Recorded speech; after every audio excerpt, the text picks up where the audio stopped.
Hello, good evening. Savva here from Savva Talks Football, joined by Perchy and Kuva. Hello to absolutely everyone. There are already 201 people in the channel. I did have a feeling if we lost that there would be quite a lot of people that want to vent and want to have their say. Perchy, Kuva, other than the football, we'll get to that in a minute. How are you both? Are you both well? All good, mate. Yeah. All good. Yeah. Okay, good. Other than the football, but could be suffering with plague and it's better than the football. Yeah. I mean, look, guys, I'm going to start by saying that we will win it in 2024. So don't worry. The club's plan, we're going to win it next year. All right. Look, we're going to talk a lot today. Look, there's so much to discuss, isn't there? It's not just a defeat. There's going to be lots of people that want to throw blame at lots of different people after that sort of a result, Kuva.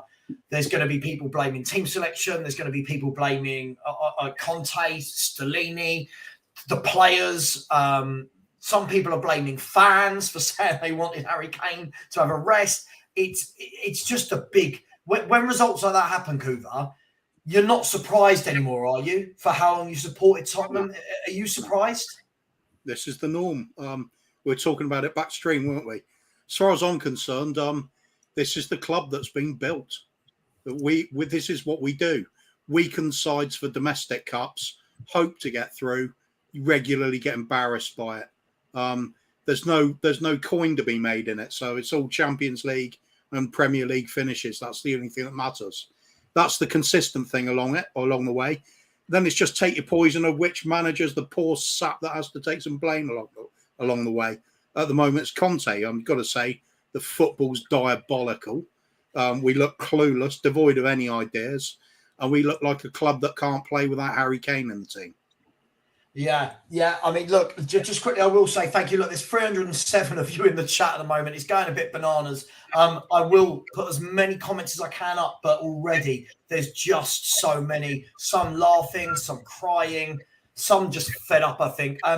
Perchy, look, let's get to the game. It's Sheffield United away, Championship team, FA Cup, Arsenal are out of it, Liverpool are out of it, Chelsea are out of it. You're thinking this is the best chance Spurs have got of winning this competition for 31, 32 years. Yeah. What happened? What happened, Perchy? What happened? Tactics atrocious, no game plan. And I've seen people saying we were good in the first half. Were we? I thought we were atrocious in the whole game. I thought individuals were just not good enough. Like so many who went missing. But am I shocked? Listen, and this is the whole debate about it, and this is why I get so mad. I think we only made 4 or 5 changes. So all this notion it was a rotated squad, it was hardly. I mean, let's be frank and honest.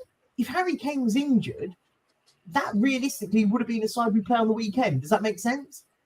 Sure. If we have a couple of injuries, so I can't sit there and all this nonsense about it was rotate and people blaming everything on all that lot. But somebody I just saw there blaming the players. But that squad that 11 should have beaten a rotated Sheffield United squad. Do you know what I mean? We're not. Yeah. The blame gets poked around everywhere and it annoys me, but we'll get on to it, I think. Trouble is, I did see it coming. Before the game, we were talking in our chat channel, weren't we? And I said, rainy night, cold night in Sheffield is not a good place for us to play football. We've always struggled there. We won 1 in the last 8 there. We've taken some almighty thumpings in the past as well. I mean, that's going back quite a while now, but our recent meetings with them is not good. You put in the chat, I think we won 1 in 8 there. So yeah, I mean, but do you know what it is? And I think the other thing, we don't have anyone, regardless of the rotated squad and all that lot. And the biggest part, we've got no one in there that wants to fight. There's no one in that team today. I went, do you know what? That meant to him today. Oh, do you know what? Put in a bit of an aggressive challenge. Someone's screaming out, going, do you know what? Let's push up a bit higher up here, guys. We can beat this team. No leaders. Again, no leaders. Let me just quickly before we get even deeper into it. First of all, welcome to absolutely everyone. There's 330 of you in the stream, only 73 likes. Smash that like button, and please, a selfless plug. Please help me get to the 3,500 mark. We're 122 subscribers away, and if I can do that in less than a year, I'll be well pleased. So anyone that hasn't, please just quickly jump over there, smash that subscribe button. Subscribe to the Free Spurs Boys as well for Pooh and the Kang. Any super chats, by the way, any super chats that are put into the show tonight, that money does go directly to the Syria and Turkey earthquake appeal for the 24-hour show we're doing. So any super chats, the money will not go to me, it will go to the appeal. I can't say fairer than that. And what I will say is any money raised between now and Saturday at 12 p.m. when it finishes, I will personally double the amount that is made. I can't be nicer than that, I don't think. Just quickly, a few super chats. First super chat here from Loves Music. And Loves Music, we're going to talk about this a bit later, Kuva, but said, get Conte out immediately. This has to stop. I'm going to come to that in a minute, but big up Love Music. I don't know why, again, we're going to blame all of this on Fraser Forster, but we'll come back to that. And I have missed a super chat somewhere from somebody. Here it is. Phil P. I said, congratulations, Sheffield United. They deserved it. R.I.P. Spurs. Kuva. Sorry, all that. Kuva. Yes, Harry Kane didn't play. But I'm going to throw it out there. This is a team with Brazil's number 9, South Korea's best player, and a player that everyone tells me for years and years is world class. Lucas Moura, we've seen turn up on the biggest stage, score a hat-trick. Højbjerg plays week in, week out. Papa Sarr, I'm told, is generational. Perisic has won everything at club level and in World Cup finals. The back three, other than Sanchez, is what it normally is.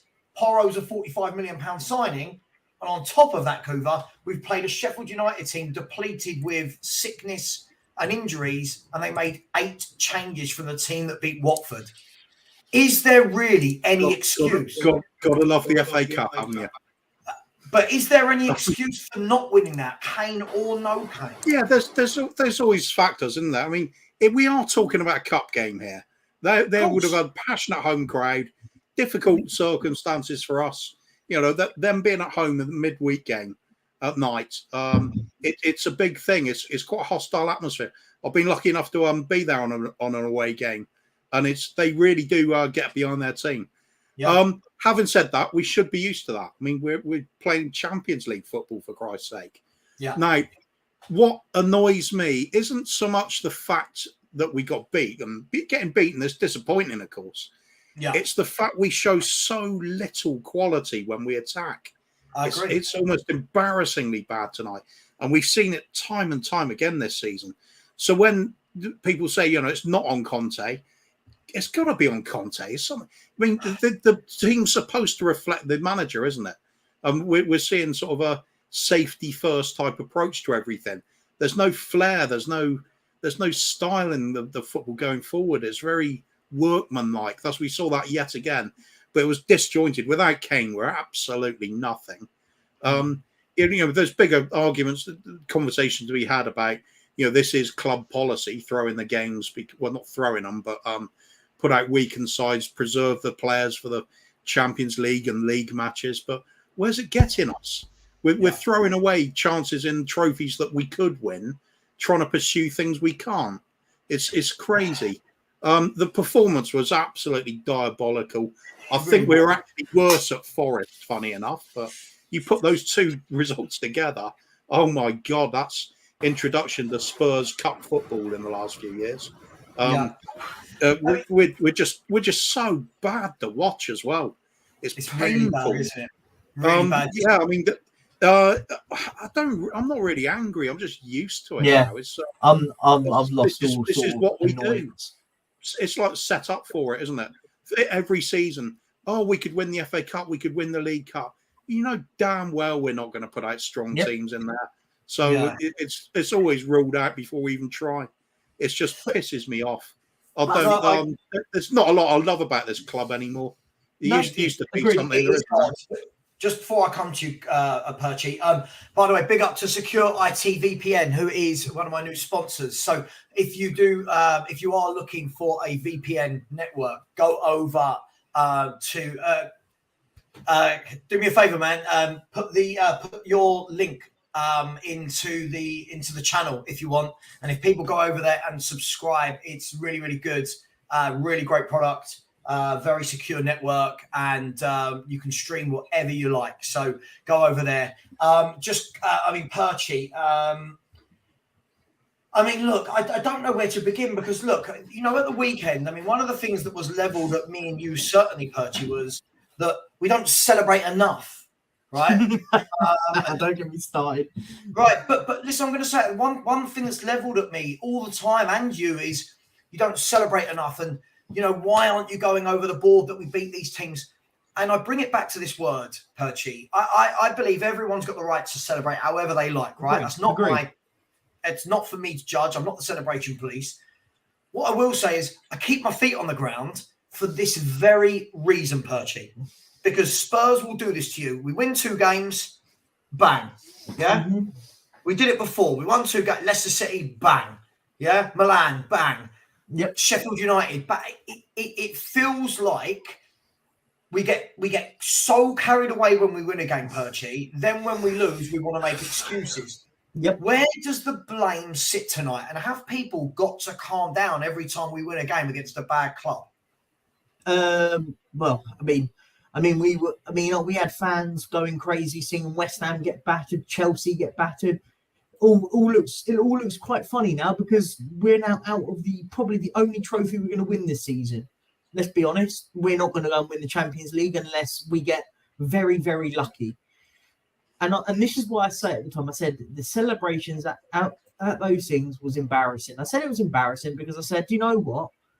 Because it's gonna bounce back. It's gonna bounce back, and we're gonna look stupid. And I said we're probably going to lose Sheffield United. Ironically, we did because I know how we operate. This is how we do it. It's the history of the Tottenham, as I always say, because we go on and we get all excited, get all carried away because we win a game, an irrelevant game that's going to make no difference.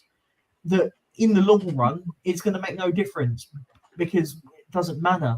And then Sheffield United was, as I said, the only real game that mattered because it's the only real opportunity to go and win a trophy.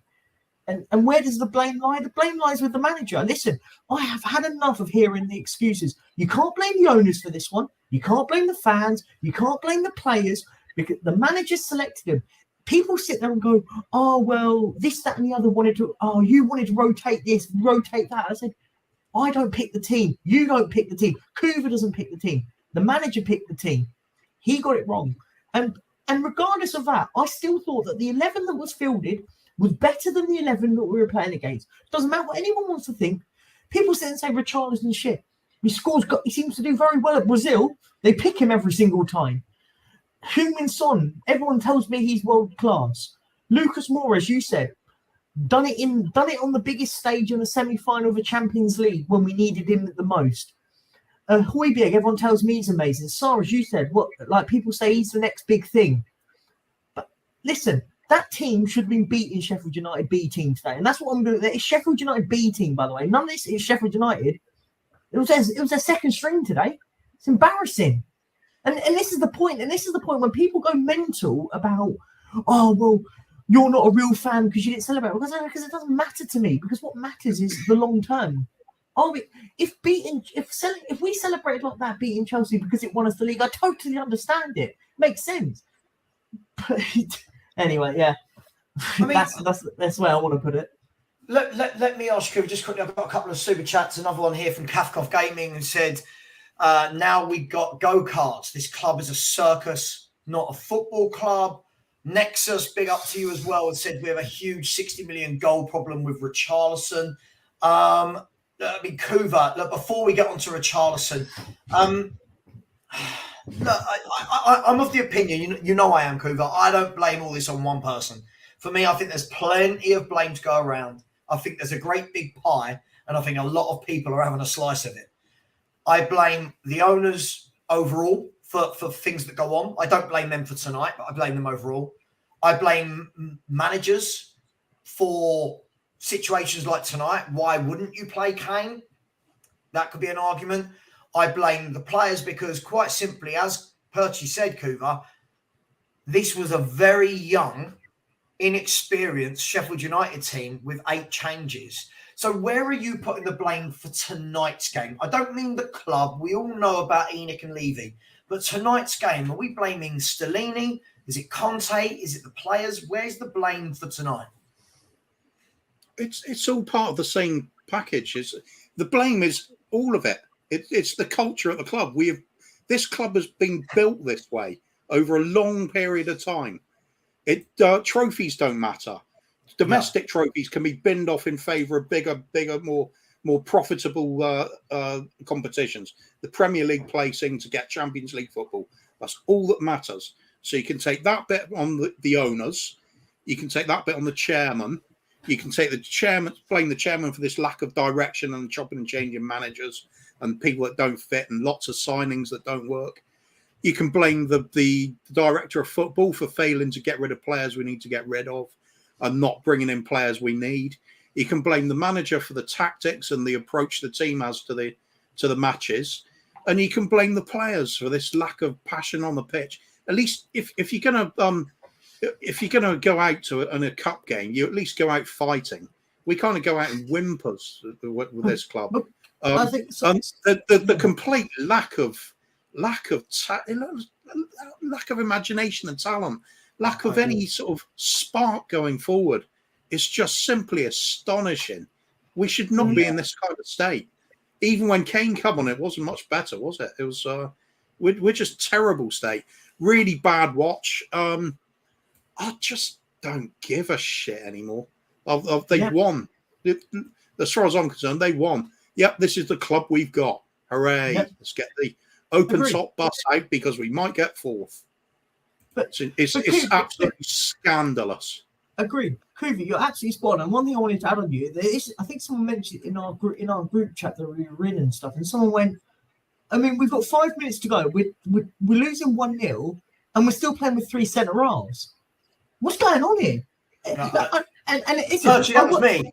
It was you. But my point being is, even if we'd gone out today, listen, like things happen in cup games. Listen, like look at Grimsby knocked out Southampton today. Do you know what I mean? Things happen in cup games. Happens. I kind of. But if we'd gone 1-0 down with 15 minutes to go, and he'd gone, do you know what, Sanchez, you're hooked. We're going to throw Danjuma on. We're going to then bring on another attacking player and go, do you know what? We might lose 2-0, but we might equalise and we might win in added time. But we don't do anything. Nothing changes. I say this all the time, and it's not. The thing is people think I'm going overboard on this game. I say this every single time. We don't change anything. It's like we're stuck with 5 at the back, and then if it goes wrong, it says this is the only way we can play. People tell me we can't play any other way. Sorry, what? These are paid professional football players, and you're telling me they can't play a different formation? Get in the bin, man. Do you know what I mean? Yeah, I mean, you're right. Seeing 3 centre backs on when there's 10 minutes to go and you lose. It's insane. It really is. That's what I said. If we'd got knocked out today, and listen, we go 1-0 down with 15 minutes to go, but we've gone, do you know what? We're just going to throw the kitchen sink here. 2 attackers are coming on. We've got a better bench than they have. Even you could even do something mad like throw Davinson Sanchez up front, just get some height in there, and like Eric Dyer up there. Do you know what I mean? Just change. Yeah. Nothing changes. The worrying thing for me, guys, is this. I'm looking at the team that played today for Sheffield United. It's mad, isn't it? Right? And you've got McAtee, who's 20 years of age. On loan from Man City, isn't he? You've got Andre Brooks, who's 19, right? You've got Doyle, who's 21, right? I'm looking at this. Billy Sharp up front is 37.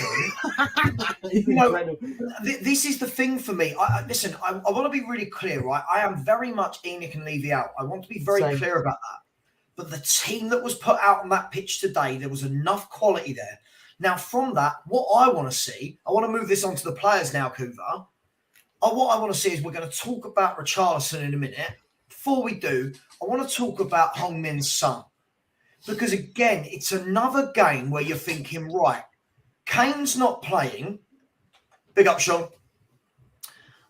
Big up, another game where you're thinking Kane's not playing. Right. Okay, Sonny. I'm not blaming Sonny, by the way. I'm just saying yet another game where Sonny's got to step up to the plate as the senior pro, I suppose, in the team. And it wasn't it was another lackluster performance from him, wasn't it, Kova? Yeah, you can't help but spot that it's not the same player as it was last season. Even he's making the runs. He's trying to take people on at times. It's just like it's almost like he can't sense players around him at times. It seems so easy for defenders to get the ball off him or somebody to put him out of his stride and put him off his shots. It's just not happening for him. It's alarming because we've got nothing else. Kulusevski's way off form as well. We've literally got the attacking option of Kane. That's it. I don't see how it's going to change in a hurry, except for getting more people forward, trying to support them more instead of sitting back like we constantly do.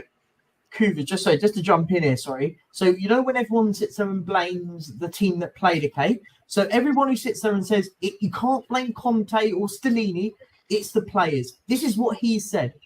Christian Stellini, I think the team we picked today was fine. The energy was the problem. If it's not the same as the opposite opponent, you're going to struggle. So the manager that everyone says is the saviour, and he's the one that said the players I picked today were fine. So I don't want anyone blaming. Who's the saviour?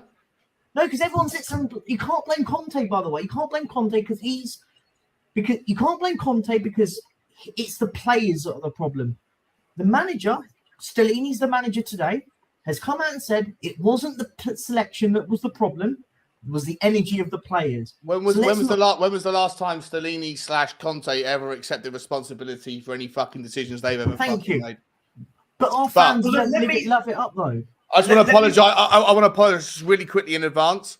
I've already broken 2 of these in my frustration this evening, and I walked off of the Irish Hotspur because I was scared that I was going to say something that I would regret. So I don't know, Savva, I've calmed down a little bit. I don't know if I should be on here. Do you want me to stay just in case? Like, listen, I can leave. I'm barking now. I'm fucking angry. I'm so angry. Listen. Look, take a breather. Look, take a breather, Sean. I think. Look, at the end of the day, as I keep saying to people, I've supported this club so long. Not as long as Mr. Coover, but I've supported this club so long. I'm not shocked by these games. I think the fact that so many in the comments are saying as well that it's sad that we're expecting these types of results. And I think I put it in the WhatsApp group at the beginning of the game where I said, has anyone else got that feeling in their gut? That feeling you get as a Spurs fan, like we did at Middlesbrough away. Yeah. Sean gone mad. Sean, are you all right? We can't see you, but we can hear you. Anyway. Don't eat the glass, Sean. Sean, are you there? Are you joining in? Are you? I'm here. Oh yeah. So where did it go wrong tonight, Sean? Let's get your take on that. Where did it go wrong? I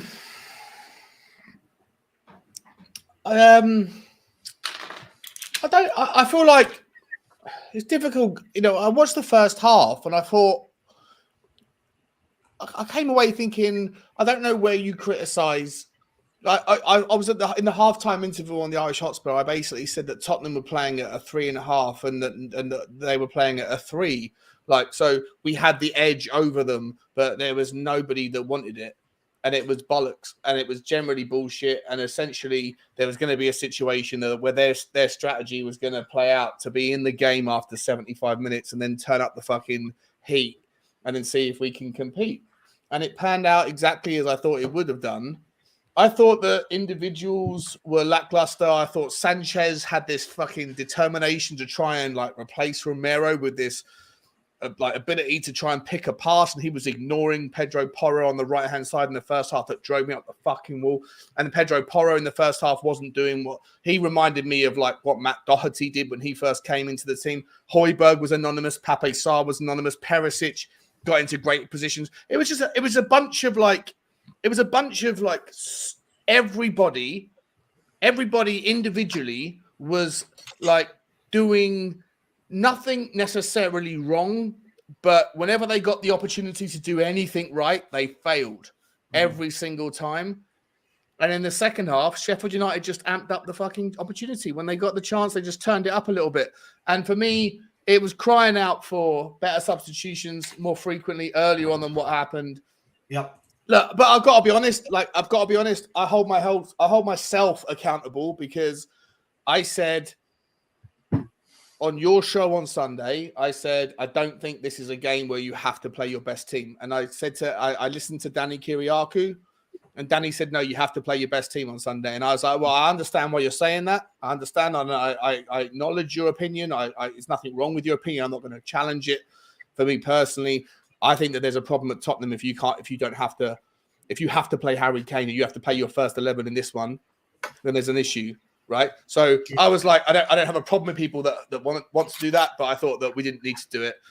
And all week, I've been saying the same thing. But you know what? The one thing I will say is I don't even know if we did play our first 11 if we beat them tonight, because I don't necessarily think it was the quality. I think it was just the fucking general mentality. I think it was pissing down with rain in Sheffield on a Wednesday night. And I think the Tottenham players generally came off the back of playing Chelsea and thought, this will be easy. Same old fucking bollocks, like it was against Middlesbrough, like we did it against Nottingham Forest in the Carabao Cup in November. Same old shit. Same fucking shit, different week. Tottenham Hotspur players think they're better than the cup competitions and the minnows that you play against. It's a fucking disgrace, Savva. Listen, I don't disagree with a lot of that. I mean, Perchy, the thing for me about all of this is this is a typical Tottenham Hotspur week. If ever a week can sum up Tottenham Hotspur, it's weeks like this.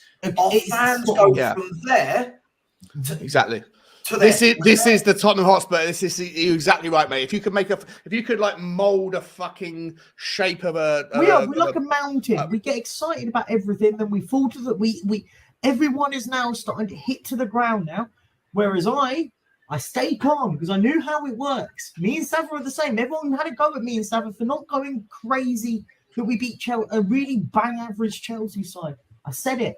I said, listen, great, but I want us to go and beat Sheffield United. It'd be a big game. And this is the part, and just to sort of touch on the part where you said about the strong team. The way I compare it, would you have swapped Richarlison with Billy Sharp? You would, of course you wouldn't. Would you have swapped? I've got to get it up now. I literally had it up when I was waiting.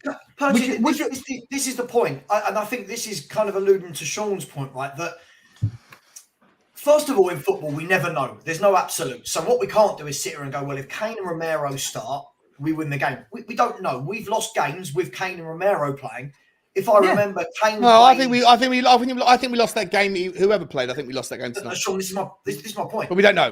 Yeah, you're right. Of course, we'll never know. But Kane played against Nottingham Forest away against their B team, and we didn't win. Right? Kane played against Middlesbrough last season in the FA Cup, where we couldn't beat Middlesbrough.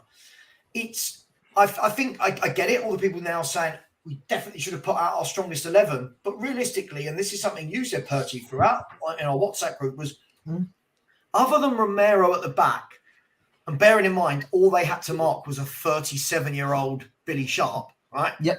Other than Romero at the back and Kane, what did we really not have? Because Kulu's not that this hasn't been the Kulu we know.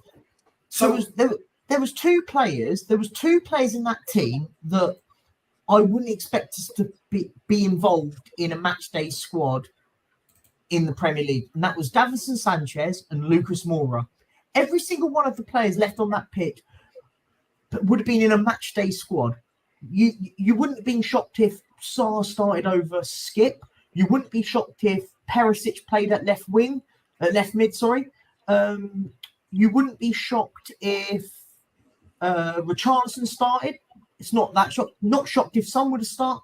And as I said, the only two players you'd have been shocked by if they started in the Premier League, if it's Lucas Moura and Davinson Sanchez, if there was no injuries. So this is why I always say to people when they go, "Oh, it was a massively rotated squad." No, it wasn't. Two players. The rest of them, you wouldn't be shocked if they started in the Premier League.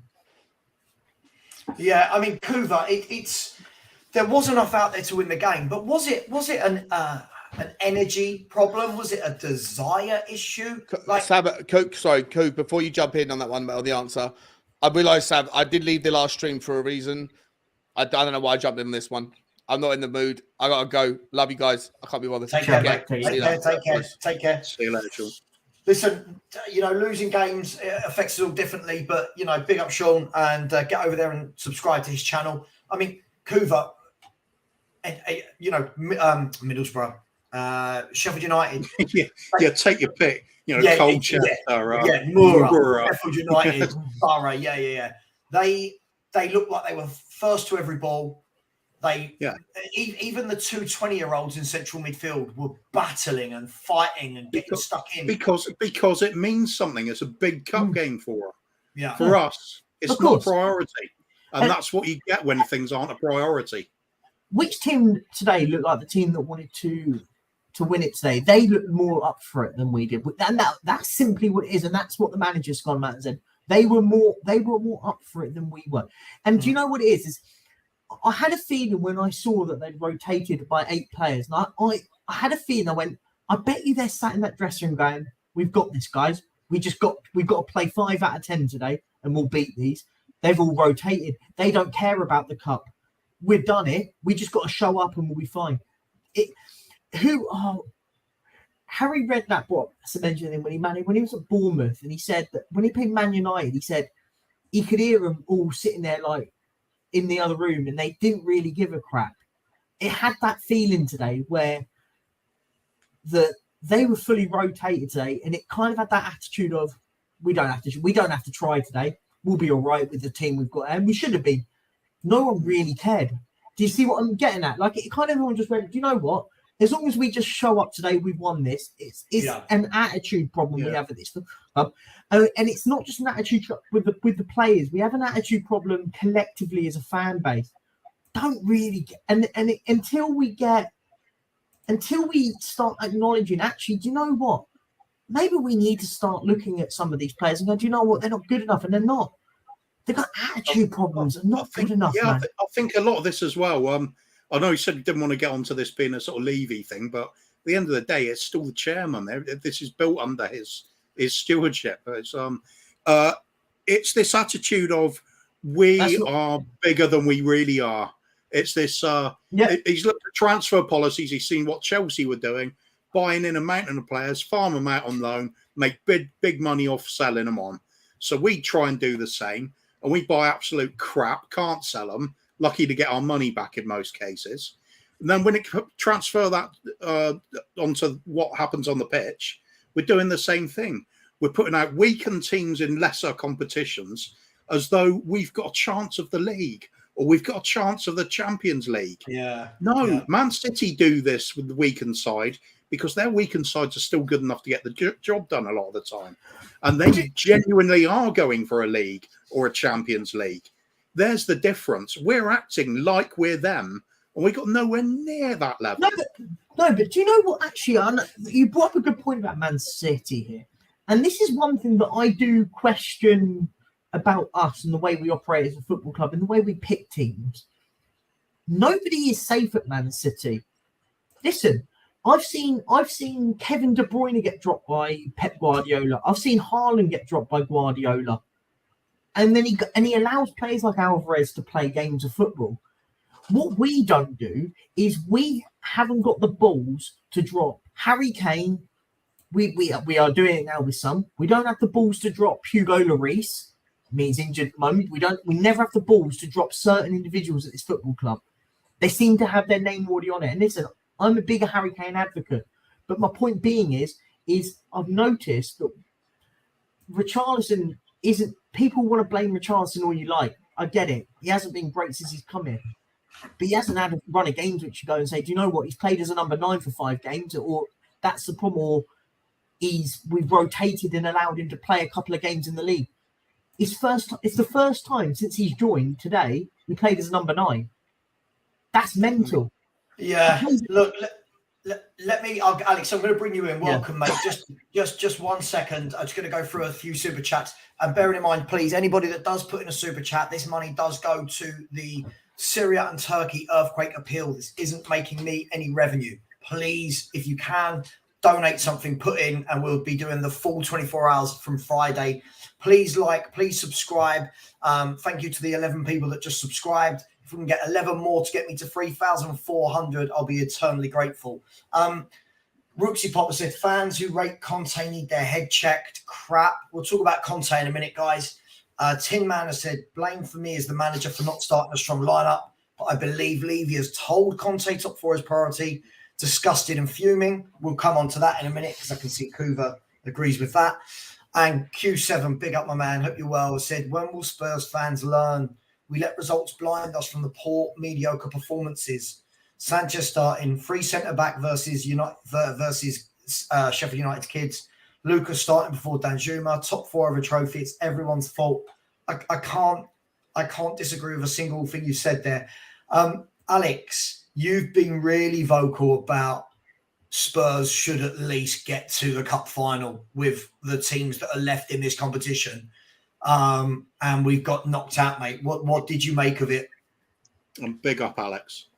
All I need to say is, because you know, I've if you don't know, get to know. I've said something on my channel already. I've actually done an admin error. I said 2, Sheffield United 1, Tottenham 2. I don't know what was going on there. I've had a bit of a mare, really, to be honest with you. But anyway, yeah, you'll see a rendition of tonight again. It's a great night tonight. You know what I mean? Absolutely fantastic night. To those people that were sitting next to me and saying that, oh, are you a Tottenham fan? You deserve that. You absolutely deserve that, you idiots. Yeah? Telling me that I'm not a Tottenham fan because I don't jump up and down, look like idiots like you, and don't cheer like West Ham and because of bang average. Don't look at the cheer like against Chelsea because that's our trophies, by the way. That's our trophy, yeah? Right? The people that having a go at me in the stadium, not all fans, not on social media, because at the end of the day, I don't do social media. I've got my choices. I don't do social media, but I've got no choice of going to the stadium. But I've got idiots telling me, because I don't act like that and jump up and down like an idiot and start shouting at people, yeah, Alex, telling me that I'm not. Wait just a minute, Savva. Wait just a minute. Let me land. You having a go at me because I don't cheer at like other people, yeah. And you deserve that. You absolutely deserve that, yeah. Making it awkward, intimidating, and stuff like that. Yeah, you're the ones that deserve it, and that's it. I'm back to you, Savva, and that's it, bruv. I'm done. Look, Alex, but what did you make of the game? Because look, what I don't want to do, I don't ever want my channel to become just blaming other channels and fans and stuff. No. I'm not blaming Bob. It's vilified though. It's vilified. Okay, If you're sitting in the stadium, right, and getting intimidated by people, yeah, telling me you're not a Tottenham fan, yeah, like listen, Sheffield United deserved it. Yeah, they absolutely deserved it. Yeah, right. Okay, that's fine. They deserved it. Yeah, but the thing that gets to me a lot, yeah, is that people get annoyed, get intimidated a lot of the time because we know what we're getting from that people, and it gets on my nerves a lot of the time. I hear you. I get you. But talk to me about the game. The game. Look, like I said, Sheffield United deserved it. Sheffield United absolutely deserved it. That's what I'm saying to you. Yeah, there's not really much to say. I said we should have won this FA Cup. We can't complain whatsoever. We deserved it because we deserved that result because we should have put a first team up. Yeah. Why was Kane not in the team? I don't know. Yeah. Why the hell Danjuma doesn't get on the team when I was told it's a good signing, a very good signing? Well, Moyes gets in front of him. Yeah, but Charlton was absolutely anomalous. Yeah. Oh, again, where's Virgil van Dijk again? By the way, where is he? Captain of the ship. Captain of the ship, bro. Yeah. Oh, yeah. Captain of the ship. Oh yeah, Sanchez comes on as well. Sits on his top, doesn't he? Like always. Bloody hell. It's just like, honestly, it's boring to watch.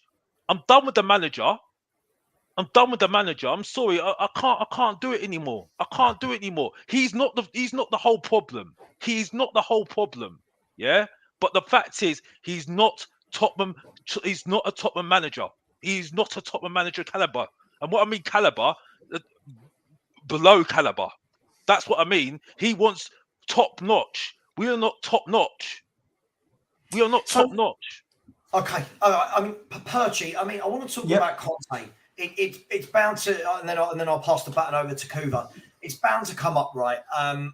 Look, at the moment, it's very strange at the club, right? Because we've won lots of games under Stellini. People saying, would that have happened with Conte? Well, no, Conte's still picking the team. Blah blah blah. It's all a bit of a mess, and we don't know. Is the honest answer. We don't know what's going on behind the scenes. But between Stellini and Conte today, they picked that team. So if we're saying it was through weak team selection, I think that's a weak argument, by the way, because of because it's a Sheffield United B team. But if we are going to blame that and Kane not playing and Romero not playing, does that sit on the owners? Because we've seen this before, like the super chat said that Kuva agreed with, or does it sit on Conte and Stellini for not prioritising lifting an FA Cup? I think you know exactly how I feel, and I think the way you look at it is, listen, did that team? Did everyone look at both those teams and go, do you know what? We should win that. No, yeah, it's not the greatest. It may not be exciting, but should we have won it? Yeah, of course. Everyone sits there and talks about, Richarlison shouldn't start. Brazil number 9. They have a 37-year-old Billy Sharp up top. Comparison. Let's be frank and honest. Cause more problems and it just says it all. I think the issue with we don't play a system that actually benefits our players, and that's the biggest problem we've got. And the whole thing was terrible. The whole thing was crap. And listen, you can't blame the owners for this one. Listen, I can't stand them. You can't blame the owners for this individual result. You can blame it for the whole bigger picture, but not for this result. The owners have got to be the problem. The manager, has got to be the blame here. That's the biggest issue. Kuva, where are you? I think I kind of know where you are on this. I mean, look, as we said before, there's plenty of blame to go around, but I think this is what we do. I think for me, I think our fan base doesn't learn humility. If is that the right word? Yeah, that is right. Humility, right? I feel like what we do is, we beat Chelsea and West Ham, and everyone's going, "Oh my God, it's amazing!" Everyone's in the mud, blah blah blah blah blah blah. Then this kind of brings us back down to earth. Do you think that Conte is seriously concerned about top 4 more than he was winning an FA Cup tonight? No, I've always been of the same opinion that these directives will always come from the board. That top 4 is the priority every season. Absolutely, 100%. Because this is not new, is it?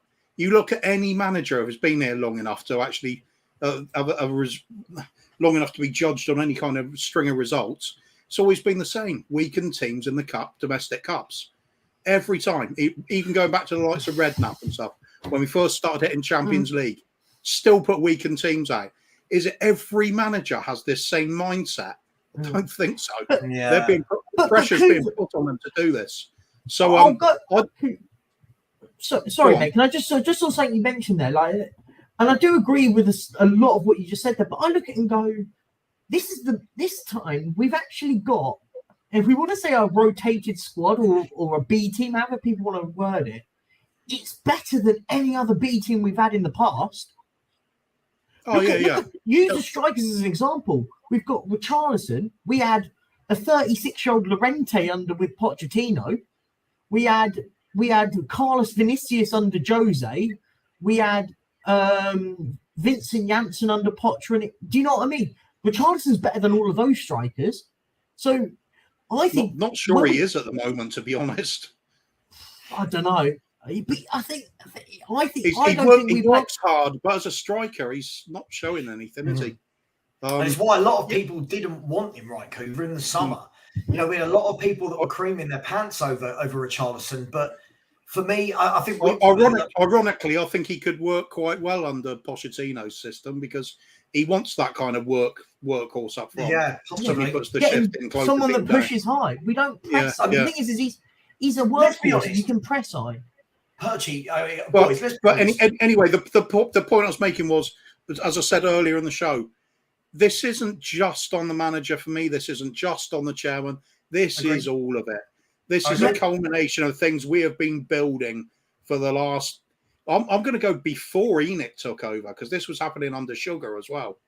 In fact, you could say at the end of Sugar's reign, we'd just managed to get George Graham in, who was highly unpopular, but he'd managed to turn us around to become a cup team again. There was something going forward, and now even that's gone. We have got this culture of it doesn't matter at this club. So how do you expect players to really perform? How do you expect managers to get the most out of them? It's just not going to happen. The priorities are never there. If we just come out one year and just say, look, this has been bullshit.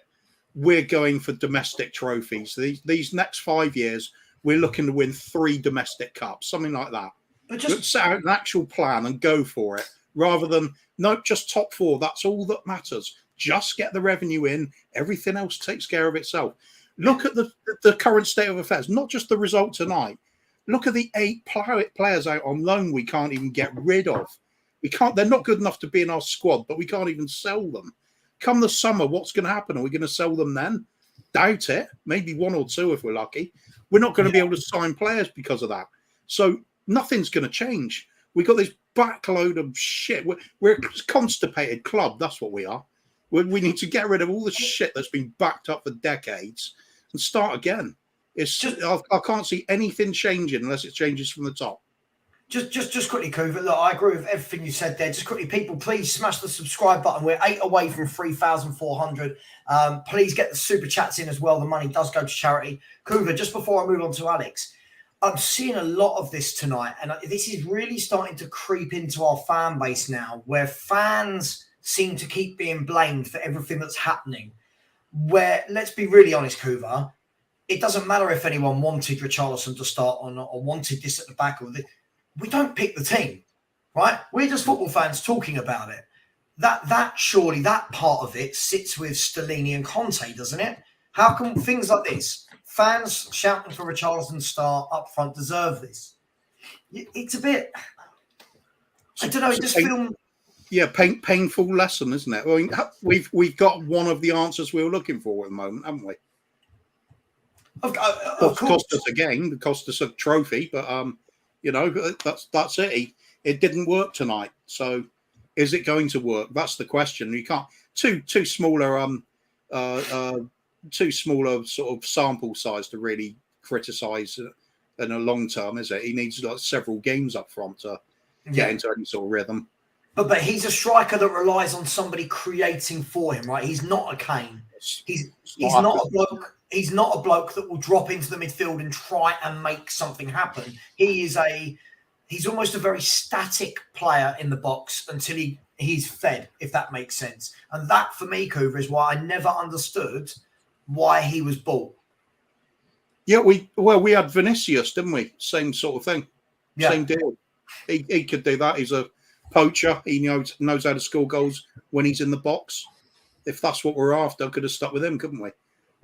Absolutely. Yeah, it makes no sense. We're just in a terrible state. It's like I keep saying, this has been built over a long time. This is not something that's just recently happened. You can't just blame it on one manager or last few managers.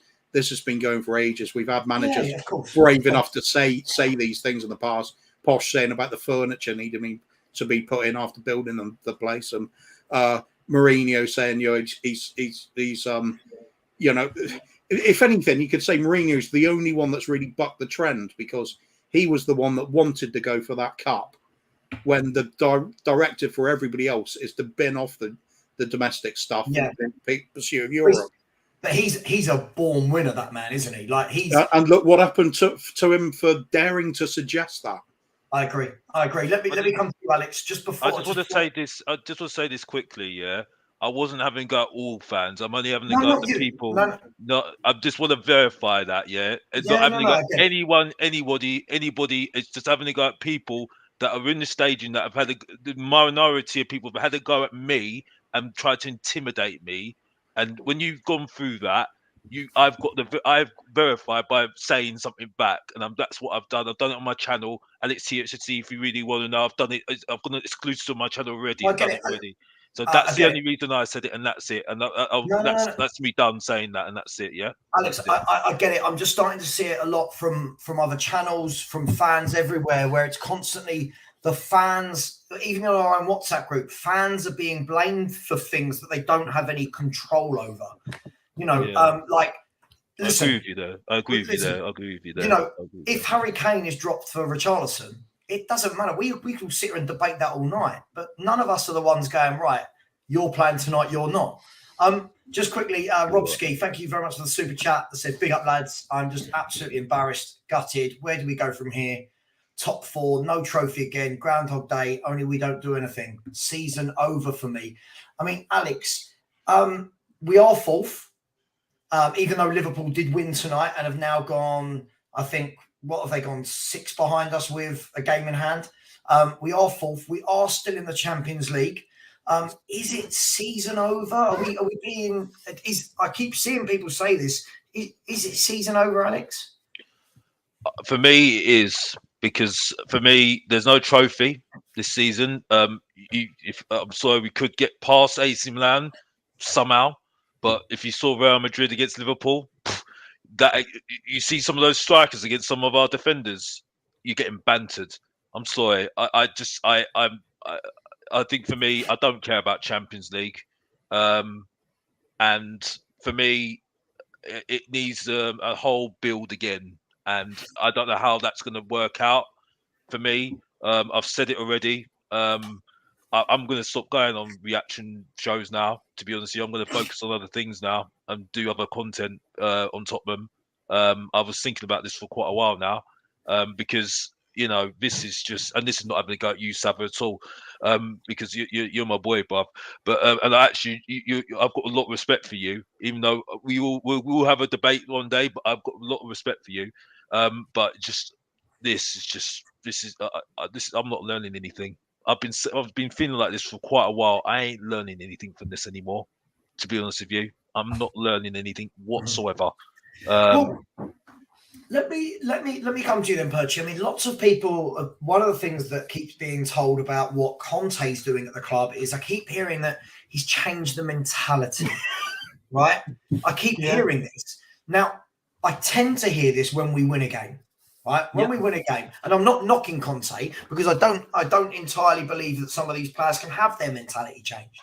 But this is yet another example, surely, of why on earth, if you're Antonio Conte, why on earth are you signing another contract in the summer, Bergie? Why would you? He's not. Yeah, I think this is the thing about people. People want to give Conte all the credit when we do well, but he's blaming us when we do badly, and I stand by this, and I will say it every single time when I come on, that this manager gets a free pass with this club, and it's why now I sit there and go, it doesn't matter who our manager is going to be next. And I say this all the time. I'm sort of slightly going off topic in a sense, but because it is a free pass at Tottenham, isn't it? Because listen, he's going to go at the end of the season. It's going to make no difference. We're not going to be any better as a football club when he's gone. People say he brings a winning mentality. How? We can't even do it against a B team in the Championship.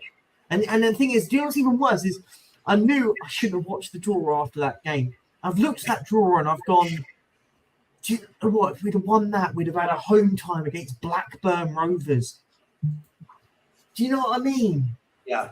Yeah, it's a tough pill to swallow. I mean, Kuva, talk to me about the forwards today then, because dare I say it, and by the way, this is not a high bar, but Mora was the most lively. I don't think he was good, but he was the one I felt that was at least trying to get the ball. And look, we all know he's head down, but I felt like more than the other two, at least he was showing willing to drop deep, get the ball, try and create something. The other two, again, look, I mean, everyone's going to go at Richarlison, Kuva, but for me, Son was every bit as poor as Richarlison today.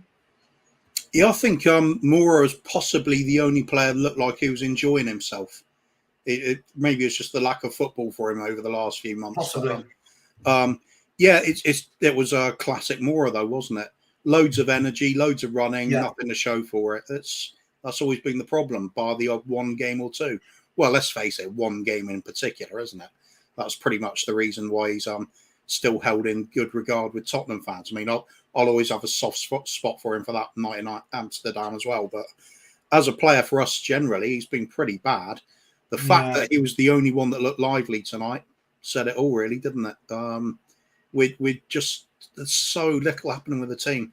I think we've got over the last few years, we've got too used to relying on that Kane and Sonny combination. I think we've forgotten how to attack as a unit now because of it. I agree. I think tonight highlights it more than any.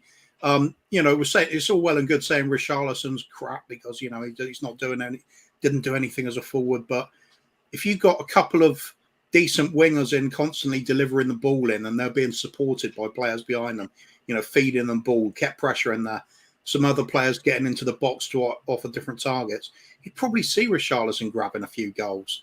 But there's no endeavour from this team. There's nothing. It's a really boring setup. We just rely on those moments of top class finishing from the likes of Kane, or maybe the wonder goal from Skippy, or perhaps even Højbjerg with an occasional goal as well. All the usual routes we used to see, the intricate football, that sort of back the three behind Kane under Pochettino's era, where we'd have Dele Alli scoring goals, Eriksen scoring goals, even Nasser Chadli scoring goals. It's all gone. It's all gone. It's become very one-dimensional. Teams are figuring us out, and if you defend really well and you put the effort in, you can get something out of the game. Sheffield United proved that. We should be beating Sheffield United. Trouble is, were you honestly confident before the game? Because I know I sure as hell wasn't. I was expecting us to at least get through by just because but I was expecting Kane to play. Yeah, like a Kane penalty or something. And straight. Yeah. Because the thing is, though, at the end of the day, I mean, I think you summed it up, Kuva. I've said for a long time, Kane's the only one that is the shining light. Even though I call him a loser because he hasn't won no trophies, he's a shining light. That's why people are positive, because if Kane's fit, you've got a chance, and that's why we've won the last how many games. That is why. It's not Emerson. It's not Emerson. It's not Skip. Yes, he scored a good goal, but let's be honest here. That's 1 in a million. You know what I mean? Emerson scoring 1 in a million. Kane is the consistent guy that is creative as well as scoring goals as well. And that shows you the problem at Tottenham at the moment. I think, to be honest, I find it shameful that he called Kane a loser. Not because that's your opinion, but because you're right. He's won nothing with us. He's got a decision to make. He's got a decision to make. Can I just jump on something what you said? Just to say, Kuva said, I was waiting because everyone was speaking, but you made a point which I don't actually agree with. Where you said, "Oh, you've got to defend. If all you have to do is defend well to beat Spurs, you don't even have to do that. As long as you're organised, you can beat Spurs. You don't even have to defend well.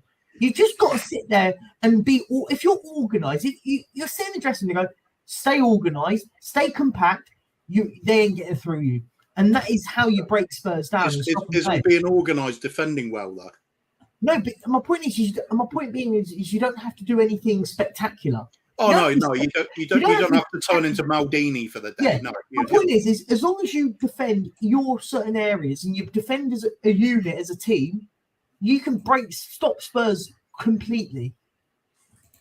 Yeah, look, guys. I want to talk about Harry Kane just quickly. Thank you to everyone in the chat. We are now only 25 likes away from 200 likes, and so far we have raised £54 towards the Syria and Turkey earthquake appeal. So if anyone does want to put in a super chat, please do. And I am now 6 subscribers away from 3,400. So please subscribe if you haven't. Look, guys, let's talk about Harry Kane because look, every time this kind of happens, every time we get knocked out of a competition or we don't win anything, obviously it goes to yet another chance that is ebbing away from Kane's career to actually win anything. Is he crazy to sign a new contract at this club if he does? Are we at the stage now where it doesn't matter how much we love him and how much we know it's going to suck without him, but are we at the stage where you have to say that we really question his ambition if he puts pen to paper yet again at this football club? Yeah. Let's have that tough. That's a tough conversation, right? Because listen, fans they don't want to hear it. But for 100%. me, I don't think he's got any ambition if he signs another contract, because that contract will take him to the end of his career. And Savva, you're just talking sense. You're just talking sense. You're just talking sense. You're just talking absolute sense. Hang on. We don't look like a team that are even close to winning a competition. Nope. So Alex, let me start with you. I know you've been very vocal about the whole Kane thing. And obviously, I don't think the guy's a loser, but essentially, and I think one of the things I saw the other day, Alex, was when you were saying that, I think Bob Spur in the comments of the show got it right. It's not that, Henry and I were talking about this yesterday at work.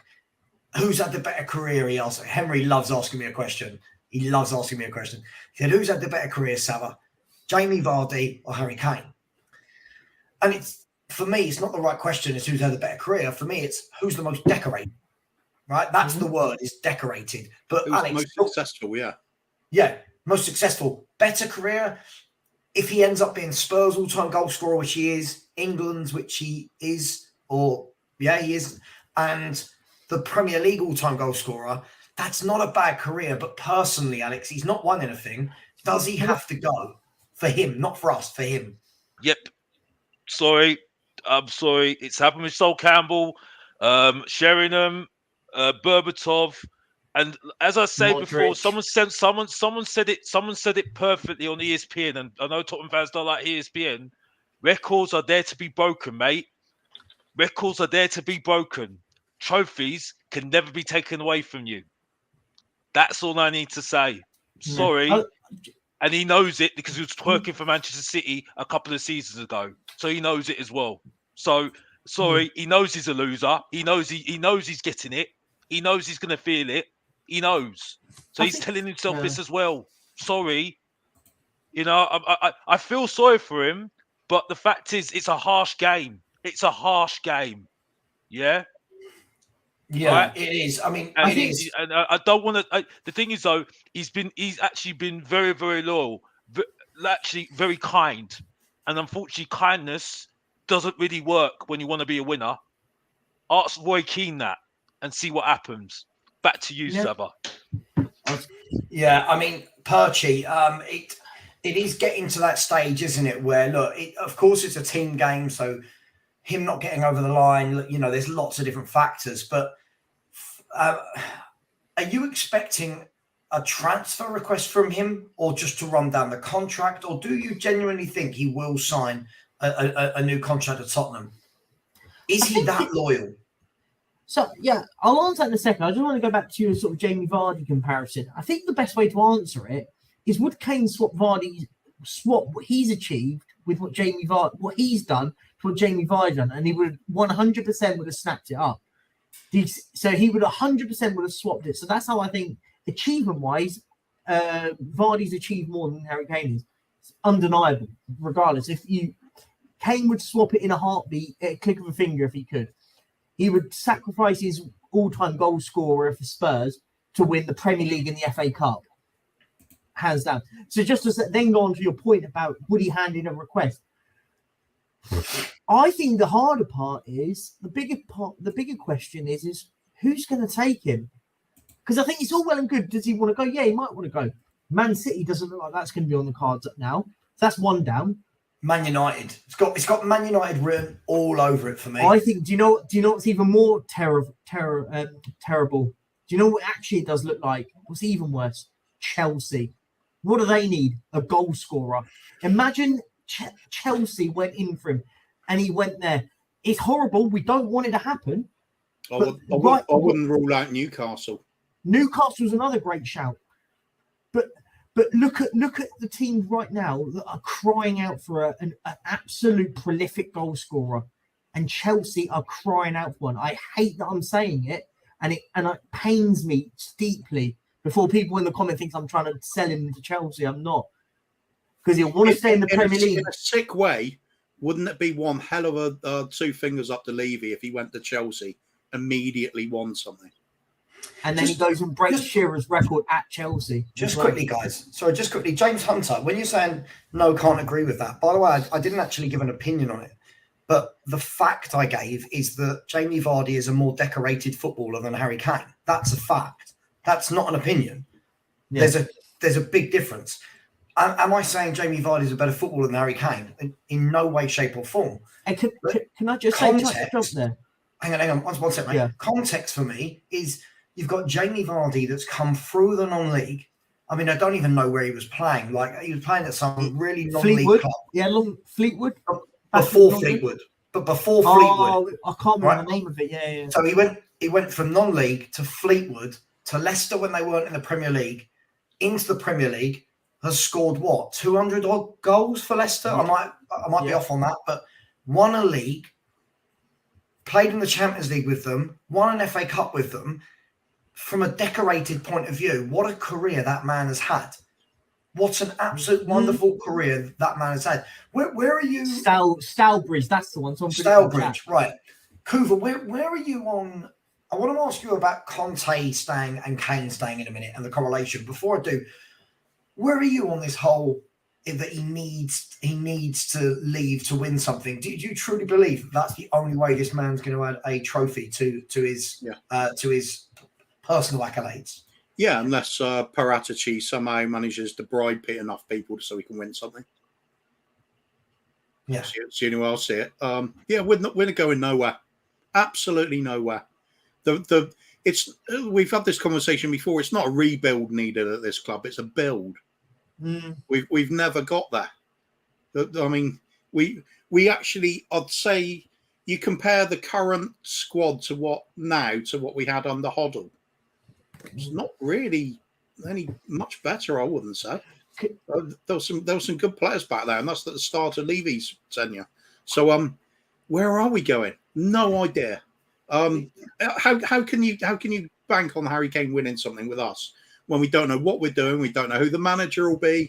We don't even know what our priorities are going to be for next season. We don't even know if we will have sold up to new owners. There's so much uncertainty about this, and it's always enshrouded in darkness. Where those fans, we're the last to know anything, aren't we? Except for perhaps you could say the players at times seem to be.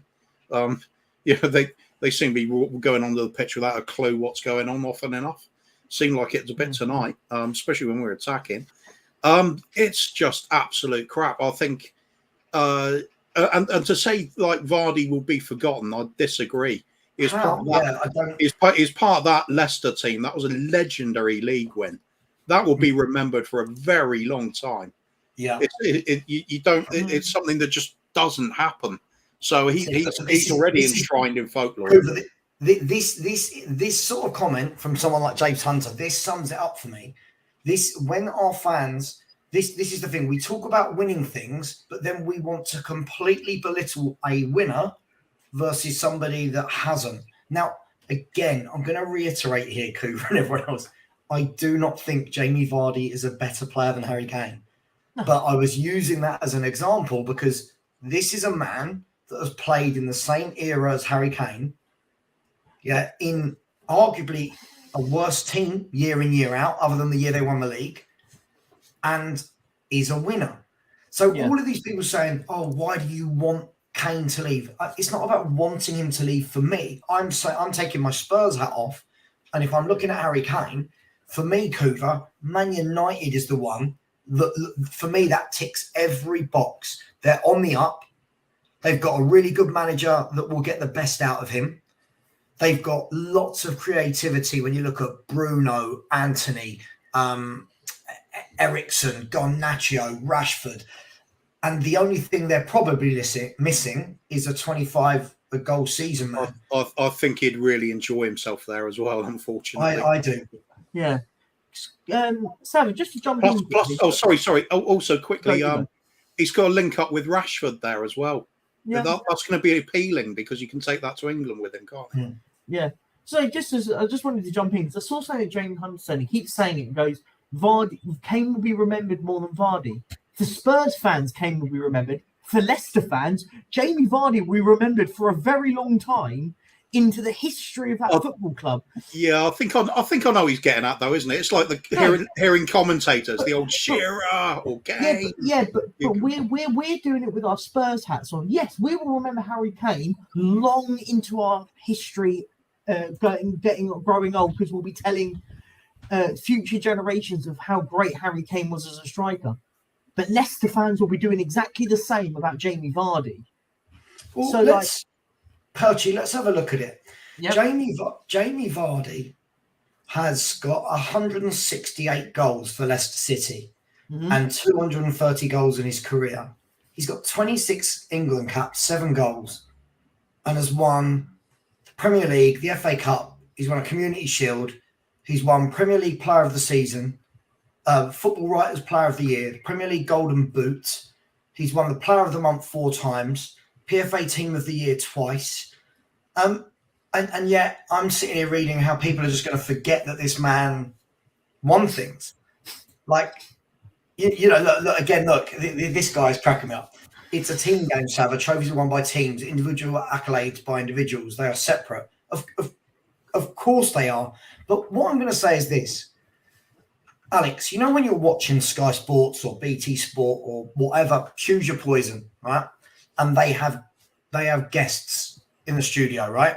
And they put their name up. Oh, no. What do they put up? They put up Mika Richards, for example. Mika Richards, 420 games for City, I don't know. 2 Premier League titles. Well, I don't know how many he's got. 2 Premier League titles, 3 FA Cups. This is the thing. It's only Spurs fans that seem to think that these individual accolades are more important than actually winning trophies. Is this a Spurs issue that we've got here, Alex? Yep, because I hear it from every other Spurs fan, and all the question I ask the Tottenham fans, and they freeze when I ask this. If you're a Chelsea fan, would you be saying this? If you're a Liverpool fan, would you be saying this? If you're a Man United fan, would you be saying this? Right. If you're an Arsenal fan, would you be saying this? They don't say anything after that. Because the thing is that they clutch at straws. The gift that keeps on giving, Tottenham fans clutching at straws because they want to make sure that they're in the conversation because of one player. Unfortunately, like I said before, it's a fact. Trophies show you're a good player and a good team, right?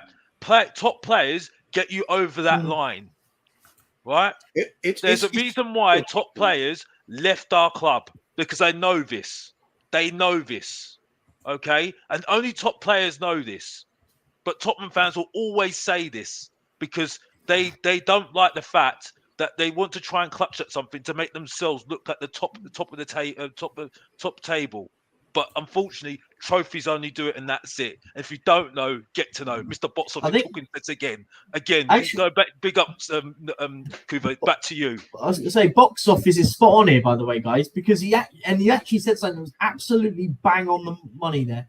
Because if this was an Arsenal player, by the way, and they hadn't won anything, they hadn't won anything for donkey's years, every single one of us as a fan would be laughing, going, he's won. If we swapped Arsenal and Spurs, just completely switched it, and it was that way, we would be laughing our heads off if you went at it. And that is exactly what you're saying.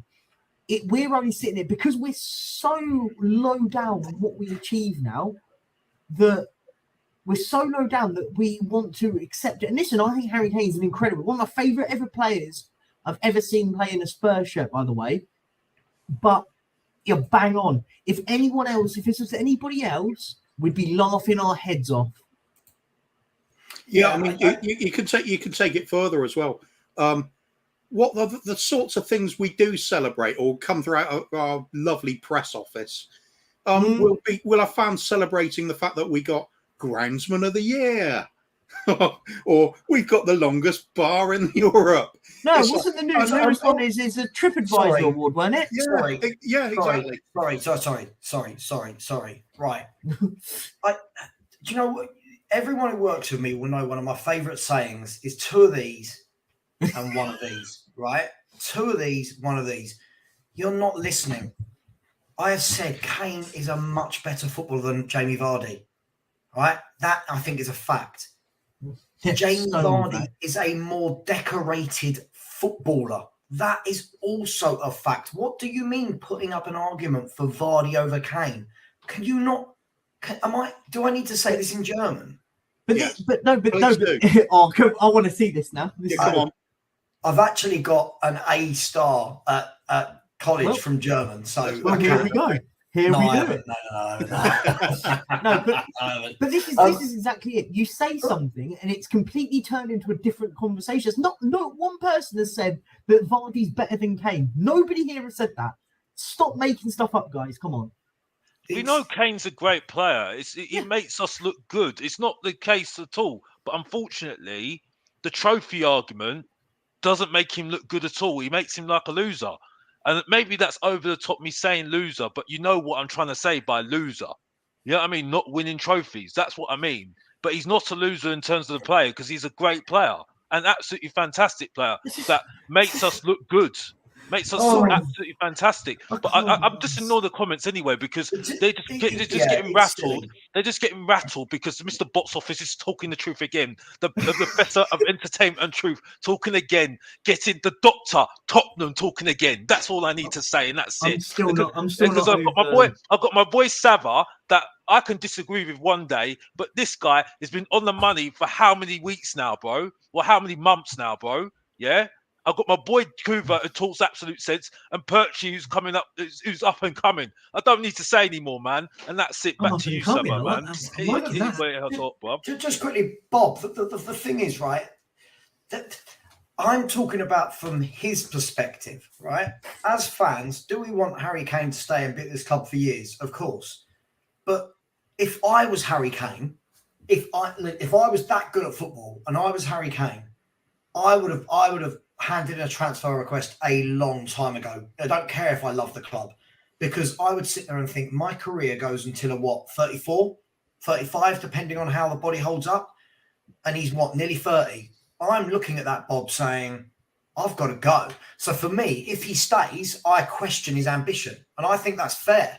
I question his ambition if an opportunity to make a big move comes up and he doesn't take it.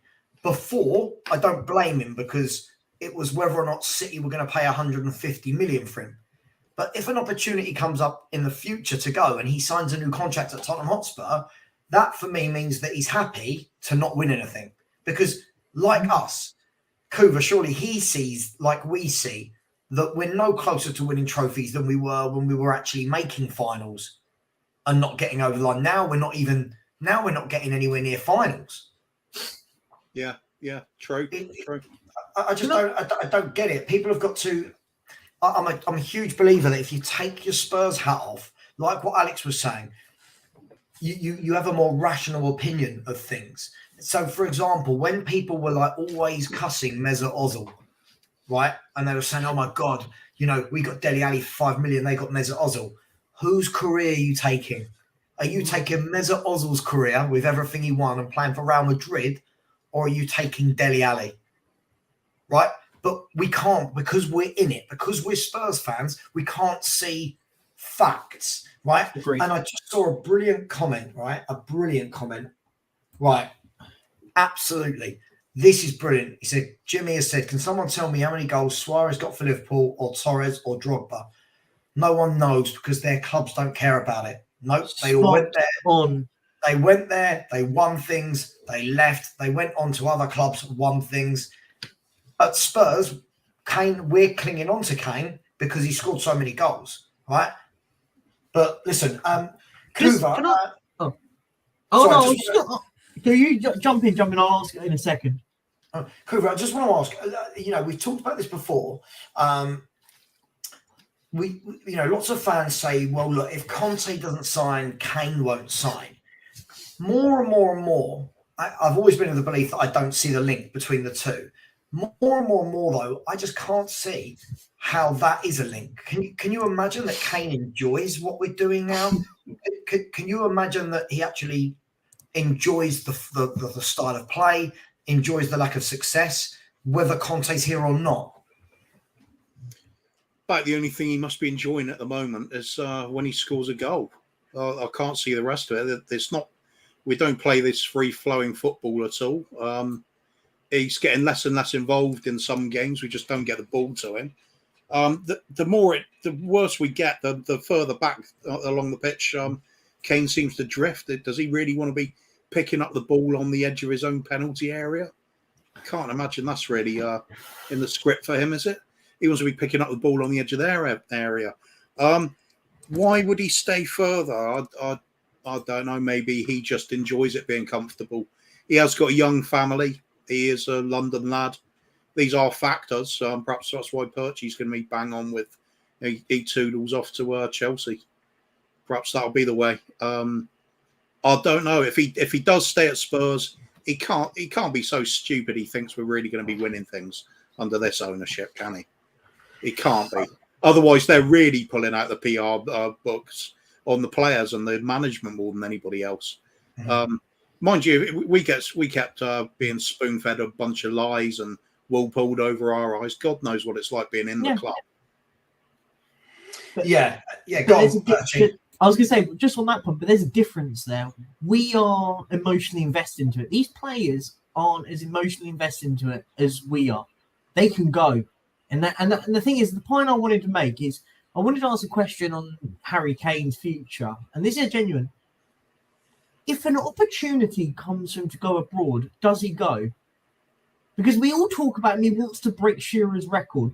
Is Shearer's record bigger than him going to say, I'm just chucking the name out, Bayern Munich? Has an opportunity to go to Bayern Munich. Would he genuinely turn that down to stay in the Premier League? Serious question. I think the only reason why he stays is because of his family, because he's got a young family. I agree. That's the only reason. If it's Son, he's gone. He's absolutely gone. 100%. But Alex, I said about Son, we're never selling him in Son. He makes us too much money, mate. Yeah, I feel sorry for it. Well, it's his fault for signing that contract anyway. Yeah, he signed a massive deal, didn't he? But I think Kane, it's just unfortunate because I think because he's got a young family, that's a very difficult decision to make to go to another country. You know what I mean? Upstick your whole family to another country, and that's a very difficult decision to make, I think. But that's why I'm terrified that Chelsea could be on the cards. Yeah. I totally agree with you. I totally agree with you. Doesn't have to move, does he? No. Is Man United is different, isn't it? Yeah, no. Perchie, I think that as well. I think that you hit the money. I've been thinking that a long time ago.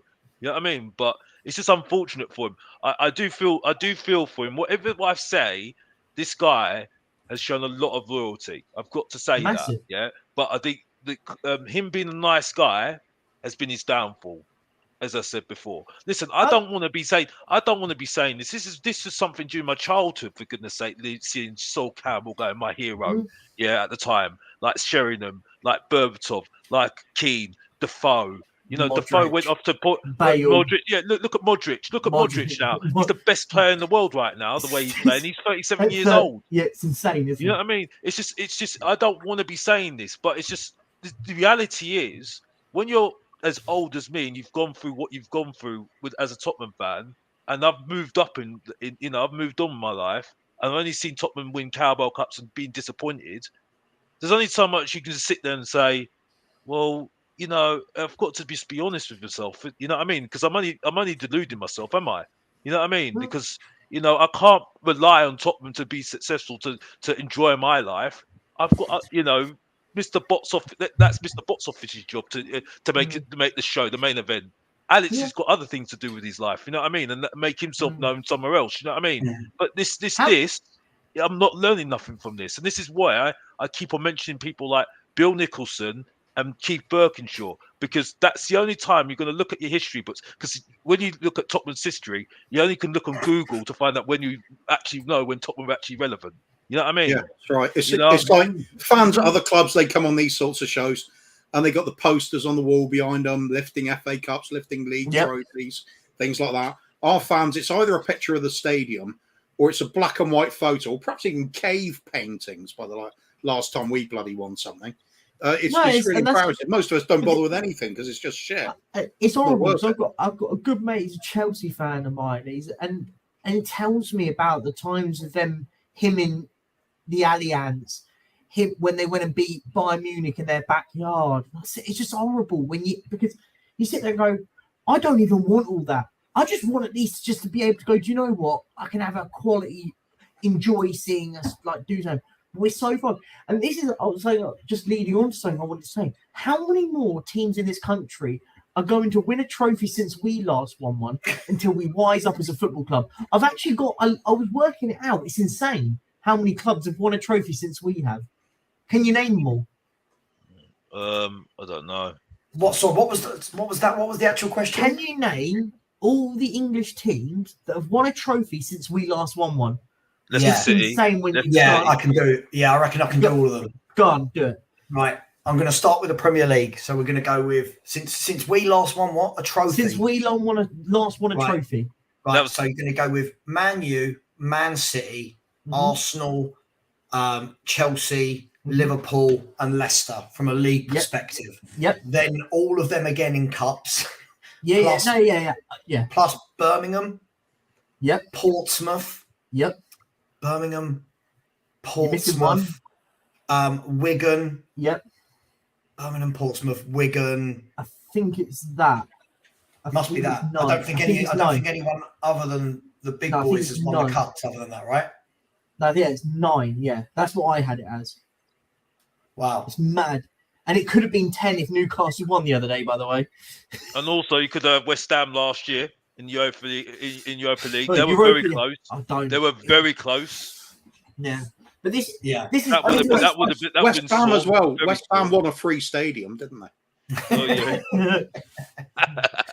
exactly. They did. I mean, look, it really does look like Bob Spur. I know you're in the chat, and Bob Spur saying all that matters to him as a fan is that we've got the best number 9 at our club. And listen, I get that. I'm not knocking that. But I'm just saying, from a footballer's point of view, if this was a player at another club, like Alex said, we'd all be saying, "Yeah, look at that guy's men." Like, look at the conversation lots of people still have about Mbappe, who's won World Cup. Yeah. We all go, "Oh, he should leave. What's he doing there? He should go to Real Madrid." Yeah. But we're sitting here saying that Kane. But right, let's sum this up. If all of our fans that don't like Enoch and Levy, of which I am one, are all sitting here saying nothing's changing. You said at the beginning of the night, Coover said this is Spurs, nothing's changing. We're not going in the right direction. If we think that, but yet we want Kane to stay selfishly for us. So basically, we want the guy to have a career where he doesn't win a trophy. Is that what we're saying?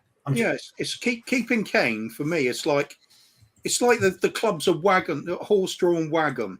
And there's 3 wheels on the wagon with a Spurs sign hanging off by 1 nail. And people with cholera suffering in the back. 3 of the horses are lame on their last legs. And Kane's a champion racehorse in his prime on the front rail. And it's like we're sinking through some ice now. The question is, do you cut him loose and let him go and live out, do what he's supposed to do, or just drag him down with us? It's like, it's cruelty keeping Kane. That's what it is. Should be human rights abuse. Just quickly, I mean, just in a hypothetical world, if he goes to Man United, do Man U win the league next year? If he went there this summer, for me, I think if he was there right now, I think they'd be top. Yeah, I do as well. I think they win the league with Harry Kane. Harry Kane wins in the games that they draw. And do you know what I mean? He gets the goals that they need to go and win games of football. But just to sort of, do you know what? There's actually a part of me that actually a sick and twisted kind of part of me kind of wants him to go now, because I want people to realise how much this man has carried this football club. Because people sit there and I know Alex says he's a loser and stuff like that. I want us to see how we're like without him, and then people realise how good of a player we genuinely had, and that we've mismanaged and mistreated. We've mistreated, and we should have built around years and years ago. And we should have gone, do you know what? This lad is an absolute gem. What we're going to do is we're going to surround him with the right players so this man lifts up the trophy and wins keeps winning this club stuff. Because if we'd done it right, if we'd done this thing right at this football club, we would have won a lot of trophies. And I genuinely mean that. If we'd done things the right way, but we didn't. We tried to penny pinch and save our way through it and go, do you know what? We've got a good player here and he'll get us out of jail. Because if Harry Kane goes, and mark my word, we will finish, we'll be a mid-table season without him. Genuinely. Because we don't have enough people that score enough goals like he does to get us out of jail. Oh, yeah, Swansea was one we missed. Yeah, we missed Swansea. That was one we missed. That was the 10th one. The frightening thing is, it was Soldado that messed up.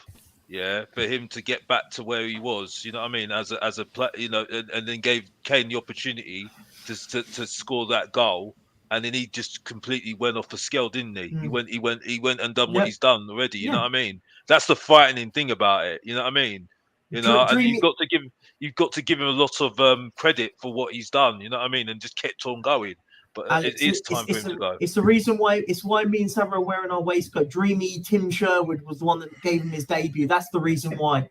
It's why you wear the waistcoat, the gilet for it. Yeah. But yeah, to laugh because it's. Listen, let me bring in Jacob just quickly before I do. Guys and girls, we're on 202 likes. Let's see if we can get up to 300. And please, if you haven't subscribed already, there are 384 of you in here. I'm sure at least half of you haven't subscribed. Please do. It would be much appreciated. And go and subscribe to Alex THFC. Go and subscribe to United Spurs of America and subscribe to Coop and the Kang as well. Jacob, the highs of beating Chelsea and West Ham to going back to being all Spursy. Does this sum up Tottenham as a club, games like tonight? I think it has to. It always has been the story of Tottenham, right? I predicted, well, I didn't predict, but I just kind of threw out there loosely on some shot. I don't remember. Shout out at whoever the fuck show I was on. I said, this is the type of game that's set up for us to go lose. We just beat City. We just beat Chelsea and West Ham, two of our rivals. We're thinking, all right, the gravy train's starting to roll. Things are starting to move. In Stellini, we trust. It's, Stellini ball, undefeated, never. So by all intents purposes, this game was set up really for us to go out there and lose. I felt the same way about Wolves coming up, that even if we had won today, then that Wolves match is now setting itself up for us to lose, because that's what we do, right? As we saw last season when we did beat the league leaders in their own ground and we won 3-2. What did we do the next week? We lost to Burnley, I think it was, or Southampton, something down there. And to me, you hit the nail on the head. It just sums us up. It's just kind of always what we seem to do when it matters most. And it's really disappointing because I know you've probably said it. Everyone on here said it. The coming weeks, FA Cup, our only legitimate chance to push for silverware. And the fact that it's not happening this season, I think it's left me and a few other people pretty down today. It's a tough one, isn't it? Perchy, I know you wanted me to pin this comment so you could retort. The floor is yours, James. Okay, so I was going to read it out. I don't think Perchy gives a fuck. He wants to see us fail to teach our fans a lesson. Can't stand fans like that. Okay, one, I do give a fuck. That's the reason why I'm here sitting there and I'm fuming at the moment. Point two, what lesson am I teaching you? I don't get what you're talking about in that. And point three, what are you going on about? Genuinely, what are you going on about? I want us to win trophies. But I'm sick and tired, and I sit here and I go, because I've seen this every single time, I don't care anymore. I don't care because I see this every single time. Stop trying to point fans like me that want us to win stuff, and I call out stuff all the time. So what? So what difference does it want us to lose? I saw this coming. I can't help it. Sorry, ran over. No, that's fine. That's fine. I mean, Alex, let me come to you quickly before I go to Kuva. Look, I do feel that some of what we're seeing tonight, obviously there's a lot of angry fans. I think a lot of people are down, but I do think that's because we go on these massive waves, don't we, as fans, where we don't tend to learn. We win a game and we just go mental, like, oh my God, everyone who ever doubted a player gets called out, everyone who doubted the manager gets called out. Then this happens, and then no doubt the blame will be shifting for something else the fans done wrong, Alex. But have we got to get to the point where we've got to be a bit more consistent with our football's an emotional game, but we've got to be a bit more consistent, haven't we, Alex? I don't just mean as a football club, but as a fan base, because we are going from there to there in 3 days. We're brilliant, the manager's great, to we're awful, the players are crap. Like it feels like there's never a middle ground. We're one or the other. I don't think you're gonna ever get that. I don't think that is ever gonna change, Savva. Because we're so desperate for success. And I think regardless, I think there's the two scales of thought. There's young people that they're just enjoying it because they love their team and they're supported maybe because their parents supported them before, and they're just desperate just to see their team be successful. They might get a bit of banter from their friends as well who support maybe the top teams. And then you just got the older people who have got a certain way of supporting their team, and they're gonna be like that. You know what I mean? Regardless. And you just got people like us. Like for me, since I can speak for myself, like I said, it's like I used to be one of those fans that was very annoyed when people had to go at Tottenham and stuff. But like I said, I had my breaking point, and I had my breaking point. Everybody knows when I had my breaking point, and since then I've not really enjoyed it since then. But yeah, I mean, I can't. I'm not going to have a go at them because they choose to enjoy it the way that they try and Oh yeah, support the team, support the team, Alex. talk the team how they Alex, are. No, I know you're I'm not not. having a go. I No, know I you're not know, having a but go. people Yeah, go on. people will clip that and say I've said it. I'm not suggesting that anybody shouldn't celebrate wins. Of course, we celebrate wins. We're football fans, but I think the problem is the opinions just change within 3 days. Look, for example, what I'm seeing a lot already, I'm getting screenshots sent to me of different stuff being said around the community, is people the other day that are sitting there and telling the world how brilliant our tactics are, how brilliant Conte is. Today, that same logic should determine that then the tactics weren't good and the manager wasn't good tonight. But instead, what happens is the blame gets put on. It's the fans. It's you fans with no. I don't agree with that. I I don't don't agree with that. understand it. Is I what don't. the I point I'm don't getting agree with at. that. I don't agree with that. I don't agree with that at all. Because the thing is, though, everyone deserves to have their own opinions, and that's it. Really, at the end of the day, everyone's hurting. Everyone wants the same thing. You know what I mean? It's just that there's only so much you can say on the situation. Yeah, you know what I mean. So, I don't agree with that. I don't agree with the whole thing about we need to have a guy at Levy because I mean, at the end of the day, he's not the ones on the pitch. You can only have a go at what with the manager. I don't think it's his whole fault at the end of the day because at the end of the day we brought him in. We went to him twice at the end of the day to bring him in. So and strategy was influence on that as well. Okay, I do look at the board in terms of what we are trying to target, what are our targets, what's our ultimate goal, and I don't know that ultimate goal. The only thing I know is that they want top four, and that's it. And for me, that's not an achievement for me. Um, but you have to look at the manager in terms of him managing the team manage the team in games, and what decisions he's made have affected the game. Has he affected the game in our favour? And you have to say no, he hasn't.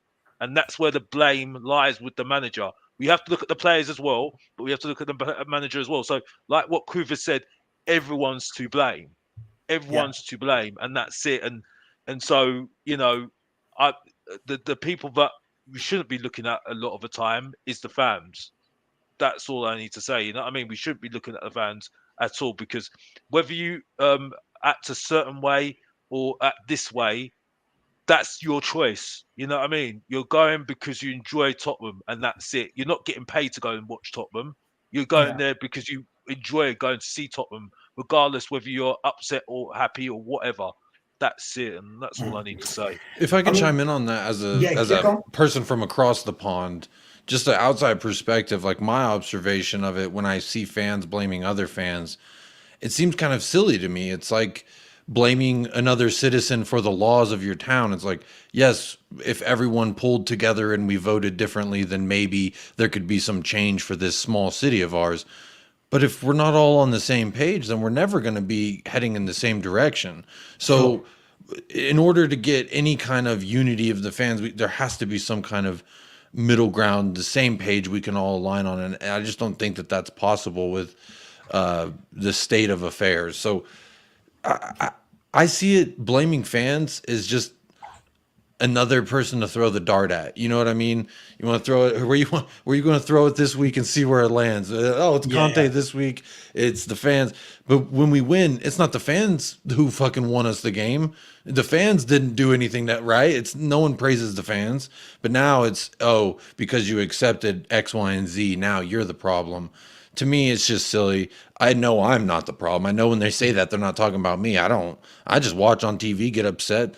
I mean, people who feel it over here is just my family. That's it. So, I was going to reply to that because, I mean, I look at it more from the other point of view. And that's the frustration of being somebody that's like so bitterly opposed to our board, because I see them as holding this club back, have been for a very long time now. They're taking us so far, and that's as far as we can possibly get under them. They should have gone ages ago. We've become the sort of kings of mediocrity, and that's all we'll ever be under Enoch. Now, for me, following Spurs is following an elite sports team. The purpose of an elite sports team is to win things. If we're not even trying to do that, what is the point? This is why I'm so angry about it. It's why I don't understand fans that are so happy to accept this and just say, oh, well, look, the money's coming in. We've got a great stadium. Oh, well, look, Harry Kane scored lots of goals. That, for me, that's not enough. We should be trying to win things. It's this constant thing.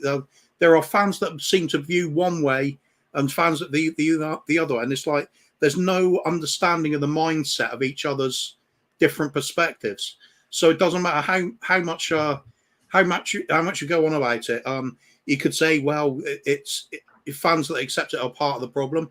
From your point of view, they are, but then they could say from the other point of view is, well, you're just making this a less enjoyable experience. It'll be what it is. There's no easy answer. It's just a case of when you want change, and you're up against a. But Kuva, if I may just interject for a second, I agree with you on all of that, but I think saying the fans, the fuck do the fans got to do with anything? There's fans that traveled and they sang Sonny on, they cheered him on, they sang Kane on when he started warming up, they sang Skip. You know what I'm saying? Like, how is it any fans' fault anywhere in the world? I'm just asking that as an American because I just don't understand how anyone could come to that conclusion. If you want to blame the players, that's fine. If you want to blame the board, the direction of this club, that's fine. Those are all fine to me. But when you blame the fans, I just don't get that. I'm having trouble grasping someone coming to a conclusion that fucking Johnny sitting on the chair doing fuck all is the guy. He's why we lost. He's the reason why these players can't defend it's fucking Perisic. It's looking from the point of view of when it comes to like protesting, and there's only a handful of people out there. And if you're in with the protest or supporting it in any sort of way, you look at all these people that don't back it, and you think you're asking them, well, do you like things as they are at the moment? But if they say, yeah, I'm okay with it, it's like, okay, that's your opinion, but I don't understand that. It's okay, like a different world to me. Let me interject on that point. So as somebody that won't protest, right, because I don't see the point in it, but is also Enoch and Levy out, right? This has always been my issue, and I keep asking people this question, and I feel like I can never get a succinct answer, right?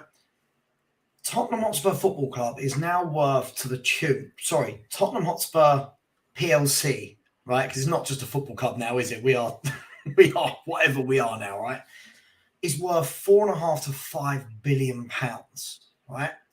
I'm of the opinion, and I know other people are as well. I'm not saying I'm right. This is just my opinion that I don't see what protesting does, because I can't see that they're ever going to look out their window and go, oh, 1,000 people protested.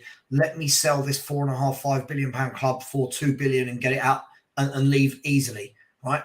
At the end of the day, I've said this a million times, Kuva, they will leave when they want to and when they get the magic number. Now, I think we keep saying £4.5 billion. Let's just run with that. If they get £4.5 billion and somebody offers that and they feel that that is the right time to move on, they will sell the club. Do you really believe in your heart of hearts that a protest is going to change how these hardened we've done this one before, though. For me, Levy out is not necessarily Levy actually going. It's about changing something. So if they get embarrassed enough by enough, if enough people are there making it uncomfortable for them, embarrassing them in front of suitors for sponsorship deals and things like that, and NFL ties, enough to them just question what the hell is going on here, and they start listening to fans a bit more and trying to actually change in the way they do the football side of it, I could be okay with that. Because the business side of things, can't argue, they are making money, they are doing that bit very well. There are some things that get wrong now. I mean, nobody's perfect, but it's about changing the direction. Well, giving us some footballing direction. That's it. That's what's so frustrating. Nothing's changing at the club. So we say we want a change of ownership. Then that will change it. If we're not going to get that, we can at least make our voices known that we are not happy with how things are being done on the football side. Perhaps they might just listen at some point if there's enough people doing it. But this is the thing. This again, I'll come back to that. Listen, in essence, Kuva, I don't disagree with you, right? I'm just looking at this and thinking, this isn't Football Manager. This isn't a club that's, I can't believe I'm going to say the word only. This isn't a club that's only worth 330 million. Only, I've got that in my pocket, right? This is a club that's worth £4.5 billion. They have if I try and sit on the fence for a minute, from Levy and Enoch's point of view, and from all the board and the investors and the back of whoever's in that boardroom, they're all giving themselves a great big high five, because what they've actually set out to do in terms of creating a £5 billion business, they've done it. What they've set out to do in terms of building not just a football stadium, but a multi-purpose sports complex, concert, now the F1, all the branding, they've done what they wanted to do. So my own opinion is, even if they saw 5,000 people singing "We're not happy, get out," they're going to look and go, "Yeah, and what? Why are they going to care all of a sudden?" We're asking people to change their opinion and stance that have never moved away from how they operate. That's what I don't get about it. I just don't see that it will work. So when I keep being told, oh, you've got the club that you deserve because you don't protest or you don't do anything about it, I could say the same thing to other people that go. If people want to go, they want to spend their money, aren't they part of the problem? If people want to go and they don't want to walk out halfway through, aren't they? So for me, sorry, a bit of a rant. For me, Kuva, I don't see that there's any one right answer here, because like Jacob said, not enough people are on the same page with this. If you had 10,000 people that all said, right, you know what, this Saturday, right, we've all got our tickets, but we're just not going to turn up, right? If you had 10,000 people that did that, 10,000 season ticket holders that were 5 games in a row, we are just not going to go. That would be noticeable. But the problem is there aren't 10,000 season ticket holders that will feel that way, because They want to go and watch their team play.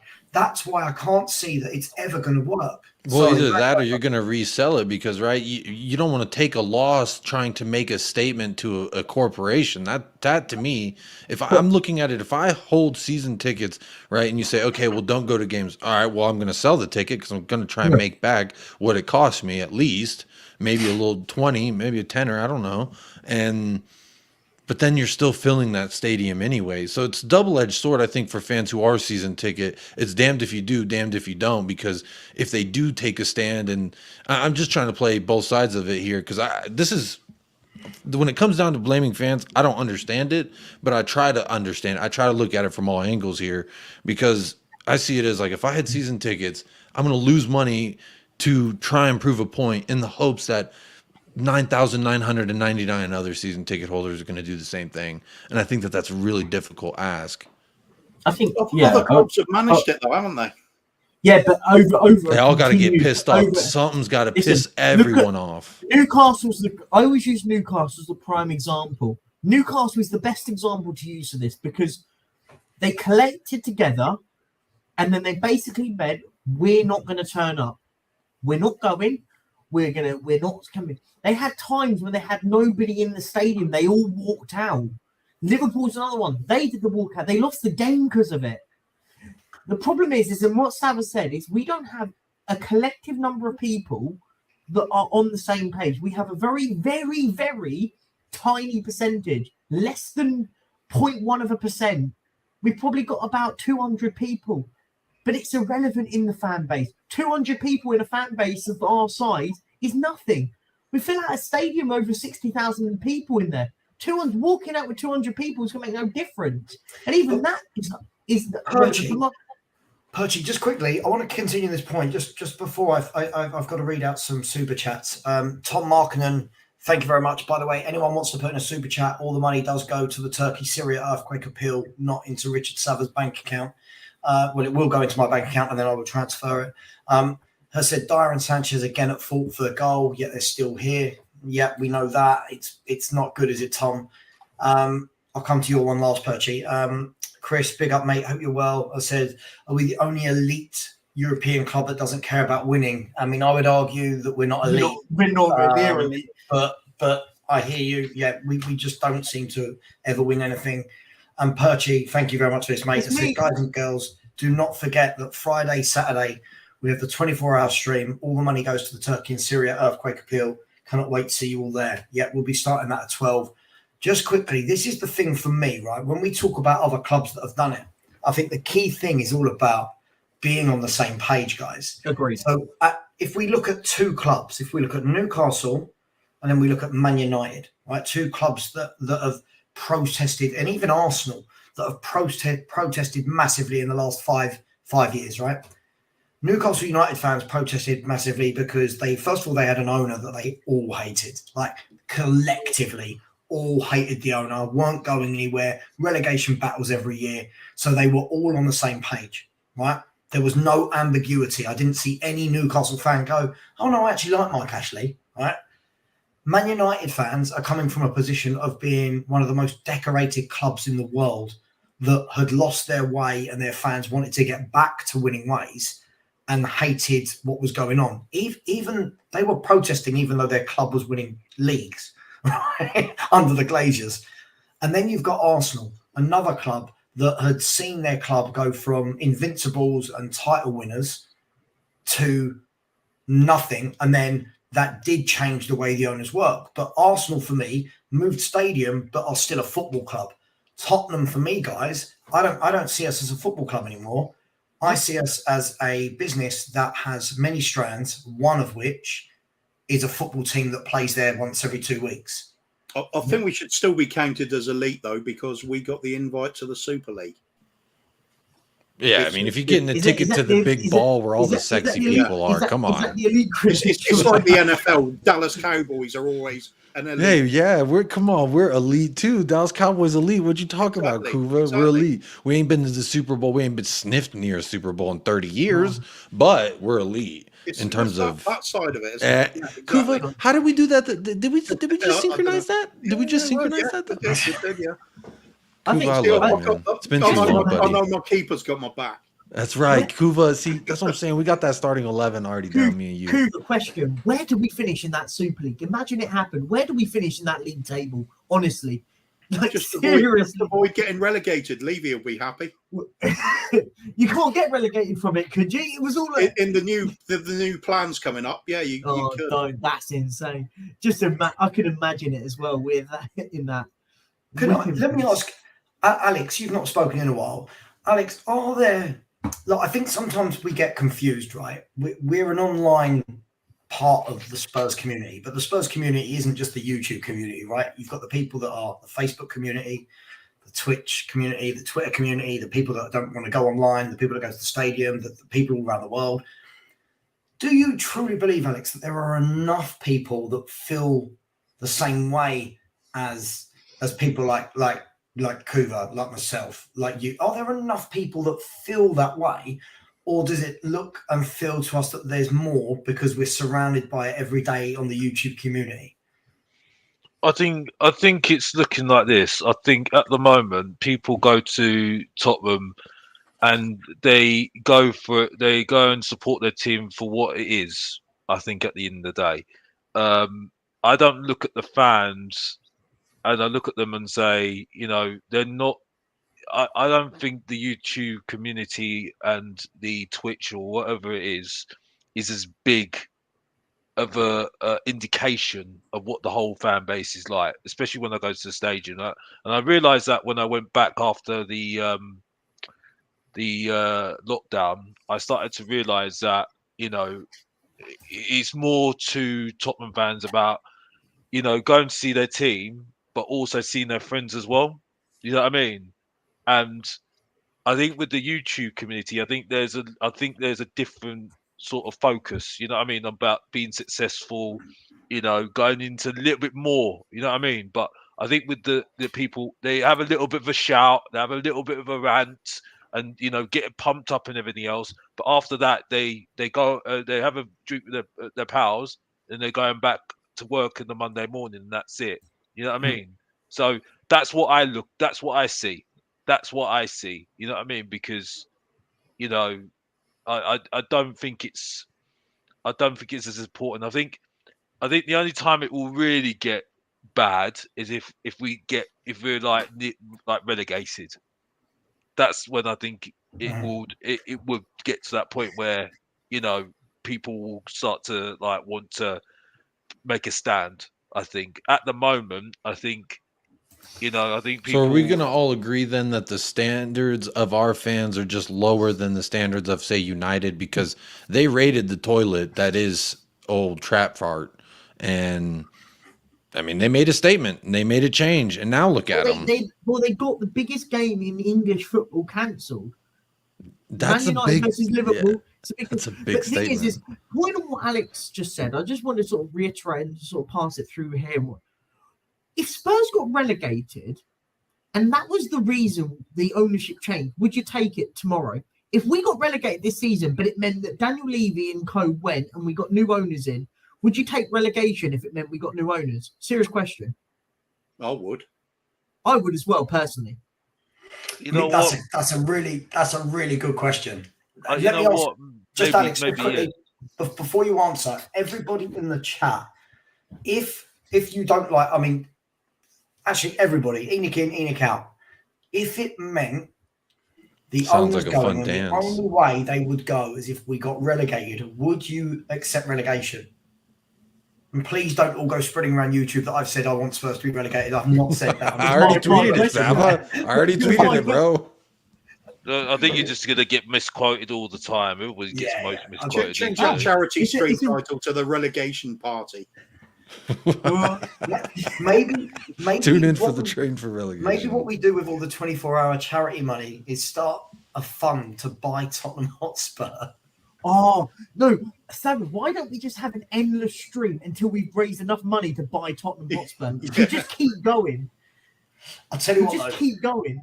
If we did an endless stream that raised 5 billion, I am going to pocket a cheeky billion for myself for all my time. I'm just going to let you know that. But none of us have If all you got could pocket it 1 billion, then you take 5. Why would you? Yeah, why just split it up amongst the 5 of us right here? Do you know what I'd do? I'd get the 5 billion, pretend to buy Spurs, and then just fly to live with Joe Lewis and never be seen again. Yeah, no, I get a boat. Yeah, next to his. What's his neighbor's cost? I'd hire out a couple of jumbo jets, pile in everybody I know and like. We're heading over to Vegas to die on one weekend. Hey, it's only a 6-hour drive from me, Kuva. I'll see you soon.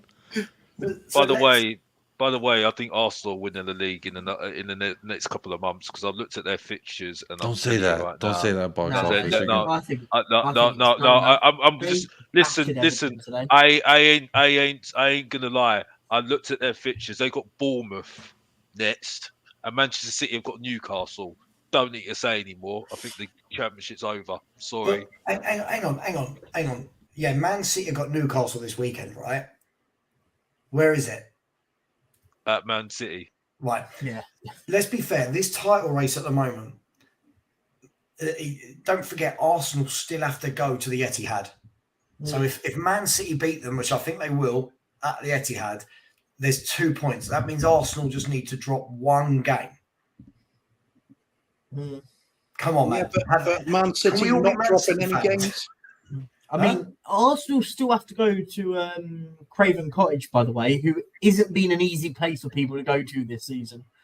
They've still got to go to Anfield as well, and so they haven't. And they still, yes, they've been crap. They still got to play Chelsea, Brighton, so they haven't got the easiest running. But yeah, it's I'm at that point where I'm so don't care anymore. Can I ask all you guys? Are any look today? Wasn't the best day from us losing, but I suppose it didn't help that Arsenal won in the league. Liverpool beat Wolves 2-0. And I think if you take the Real Madrid game out, I think, is that Liverpool's 3rd or 4th league win in a row? I'll tell you now. Hang on, let's have a look. So my point is anyone worried about Liverpool? Because if you look at the league table... Liverpool drew to Palace, didn't they, last game when they drew to Palace? If you look at Liverpool, they are now 6 points behind us with a game in hand. Is anyone on the panel worried about this, or are they just as inconsistent as we are? I don't care whether they get above us at the end of the day, Savva. Yeah, I know, but that's not what I asked, is it? Do you know what I mean? If everyone answers that every time I ask a question, it's going to make really change it. I know, but it would be different. I think I can see it happening. Yeah, I can see it happening, but it's just I just feel that at the end of the day, I think we do need a lesson here because we were all bantering Liverpool fans when they've won championships and won what they won. You know what I mean? I think, and that's what I mean by what I say, Savva. It's just like that's why I don't care, because the thing is, I think we just need a lesson to be learned, because we shouldn't be bantering people that have won trophies. You know what I mean? They've done very well, won championships, and even if they missed out on the big trophies last season, they won the FA Cup and Carabao Cup, which is what we were begging for. If you gave Kane that right now, he would snap your head off right now, mate. So I wouldn't be laughing at them at all. You know what I mean? So that's what I mean. I don't care anymore, because I think we deserve that sort of thing to happen to us, because I just think when people laugh at them, I think it's embarrassing. I'm sorry. I'm not a part of that. I can't. I'm sorry. I'm an honest person. Yeah. And Mr. Box Office, the main event talks honesty, bro, and that you never change. Yeah. I'm doing other content, yes, but I'll never change. No one tells me that I'm not going to change at all. Yeah. And that's all I need to say. Back to you, Savva, my boy. Alex, we do not want you to ever change. Trust me, never change, please. I agree. I second that. Savva, I was going to say about the Liverpool one. Oh, so no, you go, mate. I was just going to add on to Alex's point. Yeah, quite right. You look at the way we banter some, not just clubs, but players as well, individual players. You remember when Steven Gerrard slipped to let in Demba Ba, was it, to score for Chelsea, and they basically threw the league away. And the amount of banter from Spurs fans to Steven Gerrard. You know, Steven Gerrard, who's won bucket loads of trophies, including a Champions League, and we're giving him banter for making one slip in his laden career. It's just unbelievable.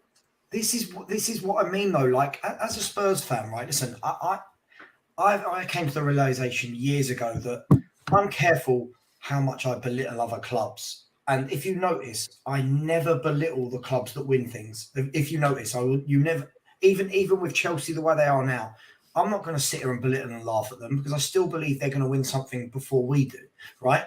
You know they will at some point. Liverpool, we're above them, they're poor. Liverpool in the last 5 years have won the Champions League, FA Cup, League Cup, Premier League, World Club Cup, Super Cup, whatever they're all called now. But yeah, we try and banter all these clubs. Do you know what I mean? I get a little bit uneasy with it because I just think we set ourselves up for failure. I've seen so many videos of people this week, people going mad that we beat Chelsea. Yeah, it's good. Going mad. Brilliant. This is great. Rah, rah, rah. But then this should humble us, but it won't. Because what will happen is if we beat Wolves, the same people will be telling you that we're the best team again. And I just feel like we're there. I think this part's a little different though, Savva, if I could just put a pin there, because I think this is different. This is FA Cup. This isn't Premier League. We just beat Wolves or West Ham or whatever's on the bottom of the table. This is, we got knocked out the cup by a championship team, a team that ain't been up in the Premier League in about, 3 years, I think it is, since the last time we saw them was during the lockdown. So this is not only egg on our face, this is, we are rolling around in the mud and they are throwing eggs on us at this point. But to make a point on what you were saying earlier, I think why we like to banter other clubs, well, at least why I like to banter other clubs, because when even if you just went into a fight, you got your ass kicked, like even if you got a couple licks on him at the end of the fight, you can still say, hey, at least I caught you, right? That's how I feel anyway, because as a club that constantly is on the receiving end of an ass whooping, it's just it's nice when you could do them back one. Chelsea's been kicking our ass for years, and we put one back on him. It's, hey, we finally got a lick on him. Now he's got one black eye. We may not be good to go. I can't walk for about 6 months, but hey, we got a lick in. I hear you, and it's great. But what we do is we try to, look, let's be fair. We beat a very bad Chelsea team. Right? Yeah. Right. Celebrate it for what it is. And we were only good for 45 minutes out of that. It's a good win against a rival we haven't beaten for a while. But it's not this season-defining win that's turned things around, because 3 days later, we literally go to a club in the Championship that had 8 of their first team players missing and lose. And there's a huge difference between fun and impressive, isn't there? Agreed. That's it. Fun is one thing, but impressive. Absolutely, Kuva, spot on, mate. Spot on. But we had we had fans doing it when we beat West Ham, a team in a relegation fight. So it's exactly the similar same thing. People going crazy, setting off flares. I'm sitting there going, but this is exactly the problem. And I'm not one of these. And I'm similar to what Savva said. I'm not the sitting saying you can't celebrate it. Go and have a good time. But he's celebrating like we've just won the league. It's like, come on. So, Perchy, let me ask you this. You're saying it's okay to celebrate, but then there's terms on how you celebrate. Is that what I'm... Because I'm of the... Sing your song. Sorry to interrupt. No, go ahead. Celebrate, sing songs, blah, blah, blah. But don't... It's the sort of collective kind of going crazy after a game of football that it's the sort of thing you see when a team goes and wins the FA Cup. You go and win the FA Cup and you see the streams coming out of Wembley. Everyone's going crazy because they've just won the FA Cup. We beat West Ham in the league. We then beat Chelsea, a bang average Chelsea team in the league. To what? And then everyone goes, oh yeah, but you've got to celebrate. Yeah, celebrate. Perchy, for me, just to add on to that, Jacob, for me, I think everyone, celebrate your heart out. Go for it. For me, it's all the stuff that comes in the days following, talking us up like we're amazing. Yeah, I've learned. I think we should have all learnt by now that Spursy is a thing. So before we keep giving banter to all these clubs that are really successful, I think at some point we've got to go, hang on, last time I got a little bit overexcited, we then got beaten by Sheffield United. As I said on my video the other day, Jacob, I don't know if you saw it or not, for me, it's all about consistency. And Tottenham Hotspur have never had it. We never have it. And at the moment, we've not got it. I mean, if you look at our form, right? If you really dig into our form in all competitions, so lost to Sheffield United, beat Chelsea and West Ham, lost to Milan, lost to Leicester, beat City, beat Preston, beat Fulham, lost to City, lost to Arsenal, beat Portsmouth and Palace, lost to Villa, drew to Brentford. It's like it's constantly 2 wins, 2 defeats, 2 wins, 2. I just feel like just a little bit more humble for me for a club that constantly says we hate our owners and that we don't win anything. I just think we need to be a bit humble. That's all. That's just me. I'm not telling anyone not to celebrate. I just think you beat a crosstown rival. To me, that's cause for celebration. Maybe I celebrate the small things in life too much. Maybe that's just a way of life that is something that I believe in. Maybe that's how others feel. Maybe they have a best friend who's a West Ham fan, and now they're really excited. So I see it as like to address one of the things you were saying, Perchy, that like it was just craziness, right? This atmosphere, this great atmosphere.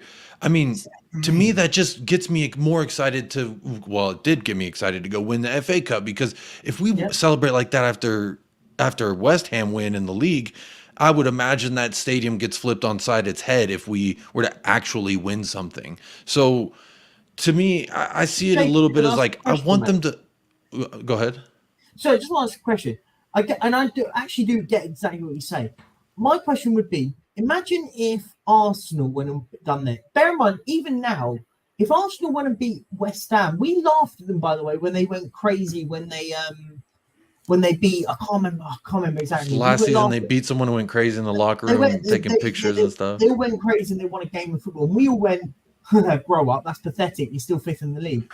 And we did it with Klopp.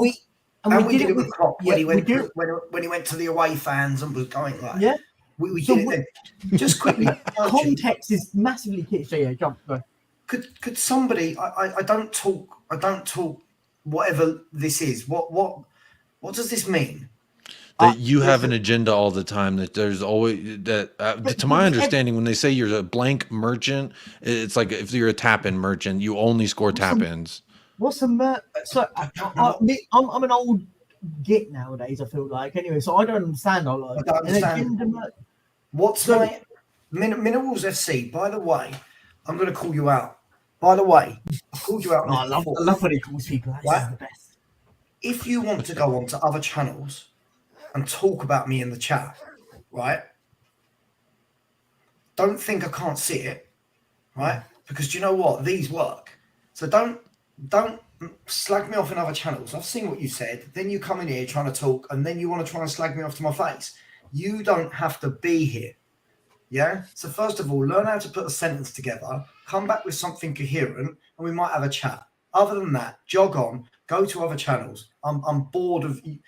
You're one of these. I've seen there's a few people in this community that constantly trying to stir between different YouTube creators, going back and forth saying, you said this, did you see this on that show? And if you've noticed, I've not said a single word tonight about any other creator. I have not said a word about anyone else's show. I've not said a word about anybody. Yeah. So just stop being a wind-up merchant. Yeah. Sorry. I want to know what the agenda merchant is. You've got an agenda against Minerals FC. That's not an agenda merchant. Look, guys, I'll just wrap that up by saying, look, I wasn't saying about celebrating. I absolutely go nuts, lose your mind. What I'm saying is it's not the celebrating that bothers me. No, the days after. I agree with that. It's the days after when we take a win like Chelsea and we want to throw it in everyone's face. You said this, you said that, who said this? Someone messaged me yesterday, a friend of mine, and he went, bear in mind, he is a Chelsea fan. He messaged me and he said, see, Conte's brilliant. I said, what do you mean Conte's brilliant? You guys know I don't really care for Conte's football.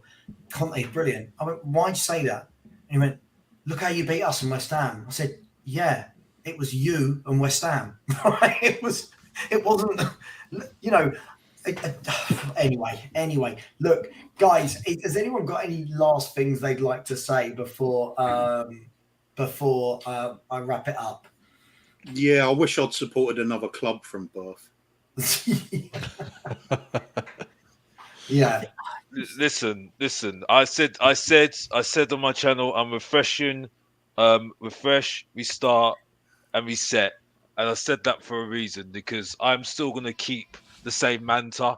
I'm still gonna keep being truthful. I'm still gonna be the main event, the professor of truth and entertainment. I will still keep on saying whatever I'll say in the stadium when I'm there, loud and proud and everything else.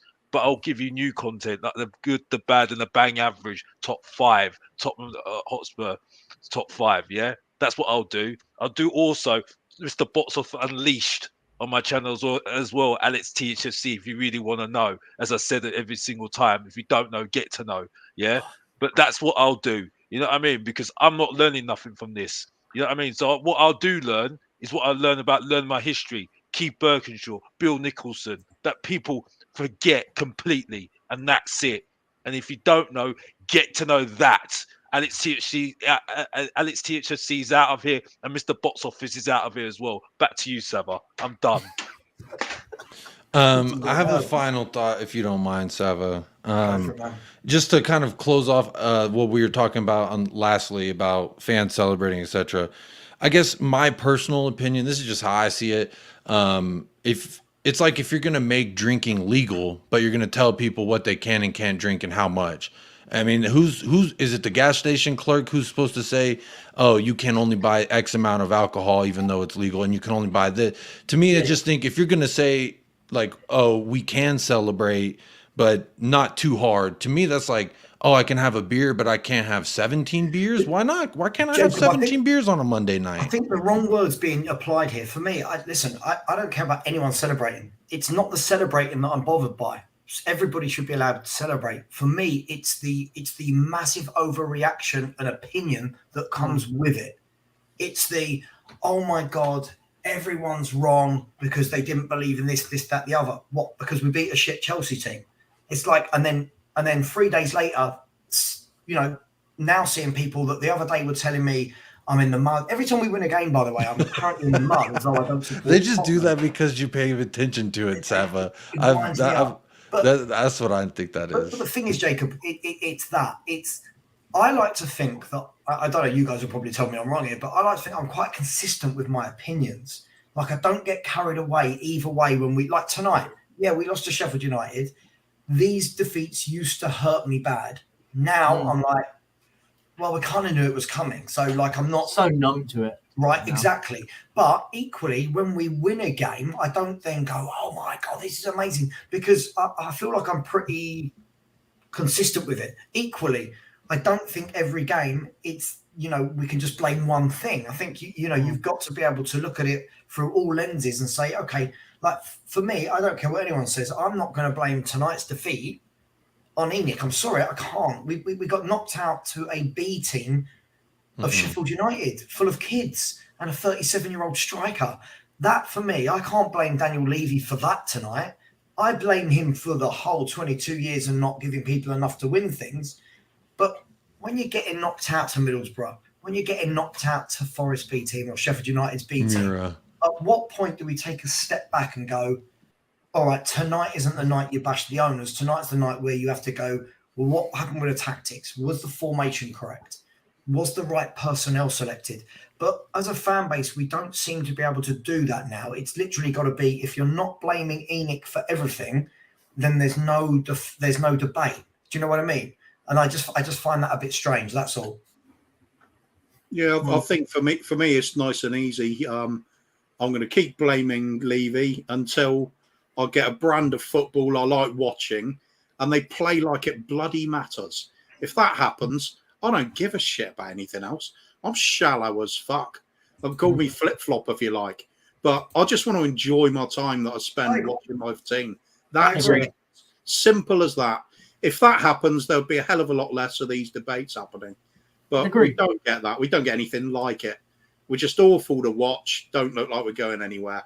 It's a really, really bad combination, especially for a club that's supposed to be big. Supposedly. Do you know what? Spot on, mate. All I want at the moment, and this is, I've said all along why I do not like Conte, is do I expect us to play football like Manchester City? No. Right? Do I think we're going to play like Prime Barcelona? No. But do I expect us to go to teams like Sheffield United and attack and camp in their half and put pressure on? Yeah, I kind of do. Do I expect that when we're 1-0 down with 15 minutes to go that we might take off one of our 3 centre halves that are all marking a 37-year-old striker? Yeah, I do. And because of that, that's why I don't like him. It's not for me, win, lose or draw. I just don't enjoy watching us at the moment, I'm afraid. Sorry, I know people thought we were really good against Chelsea. I was even bored watching that. I was bored. The football bores me. But I haven't watched a game this season that I've enjoyed. Genuinely. I can't remember the last time this season I've gone, do you know what? I love that game. Yeah. I think that's what angers me the most. The fact I don't get angry now. It's no, I don't. I don't react to anything. I'm not cheering at goals. Wins don't matter. I'm not too bothered when we lose. Half expect it. It's gone. At the moment I've fallen out of love with my club, and that's not acceptable. Agreed. And I just wanted to jump on what Sam was saying about this is also what I was saying about just people get way too carried away and stuff and get to reality. I said everyone was going, oh, we're amazing, we beat Chelsea. But then they go, oh, this team's crap because we've lost to Sheffield United. As I said, there was only 4 players in that team today that didn't feature against Chelsea. So I can't do this. Oh, it was a completely rotate. If we'd have played an under-23s team, I'd gone, do you know what? Okay, we literally swapped every single player out. 4 players didn't feature. Perisic, Sarr, Lucas and Sanchez. They were the 4 that didn't feature. The rest of them did. And even the subs and stuff, that's including the subs. And this is the thing is, I'm so numb to it now, I don't care anymore. I genuinely, I've lost all care. I don't care if we finish 4th or 14th. It doesn't bother me anymore because I saw it happen and we get all crazy and we'll all go and start laughing. We go and beat Wolves and it's like, oh, here we go. It's like this. It's that circle, isn't it? It's we win a game and we're all up here and then we lose and we're all down here. We're never like that. We're doof, doof, doof, doof. Yeah, and look, I completely agree with you. Look, guys, I am going to stop the show. Absolutely shattered. Thank you so much for coming on. Everybody, please get over and subscribe to Jacob at United Spurs of America. Subscribe to Alex THFC. Subscribe to Free Spurs Boys, Kuvan the Kang. And if everybody that hasn't subscribed could do me one huge favor before you jump off and go to bed or to another stream, we are 4 away from the 3,400 mark. So if 4 people could go over and subscribe, that would be much appreciated. I won't be back now doing a live until the live of all lives, 24 hours on Friday at 12 p.m. with every penny of there'll be a Just Giving link, super chats, all the playback revenue will all go to the Syria and Turkey earthquake appeal. So I'm sure these wonderful people will. He's such a git. He's such a git. Go away. Go away. Go away. Just winding up. I want to talk about Kane. No, go to bed. Go away. Oh, yeah. I'll be up. Big up, Bob. Anyway, we're out of it. Please go and subscribe. Much love. Thank you to everyone on the panel, and I'll see you again soon. Hey, come on, you Spurs. Cheer up. Put a smile on. Everything going to be all right, baby. Don't worry.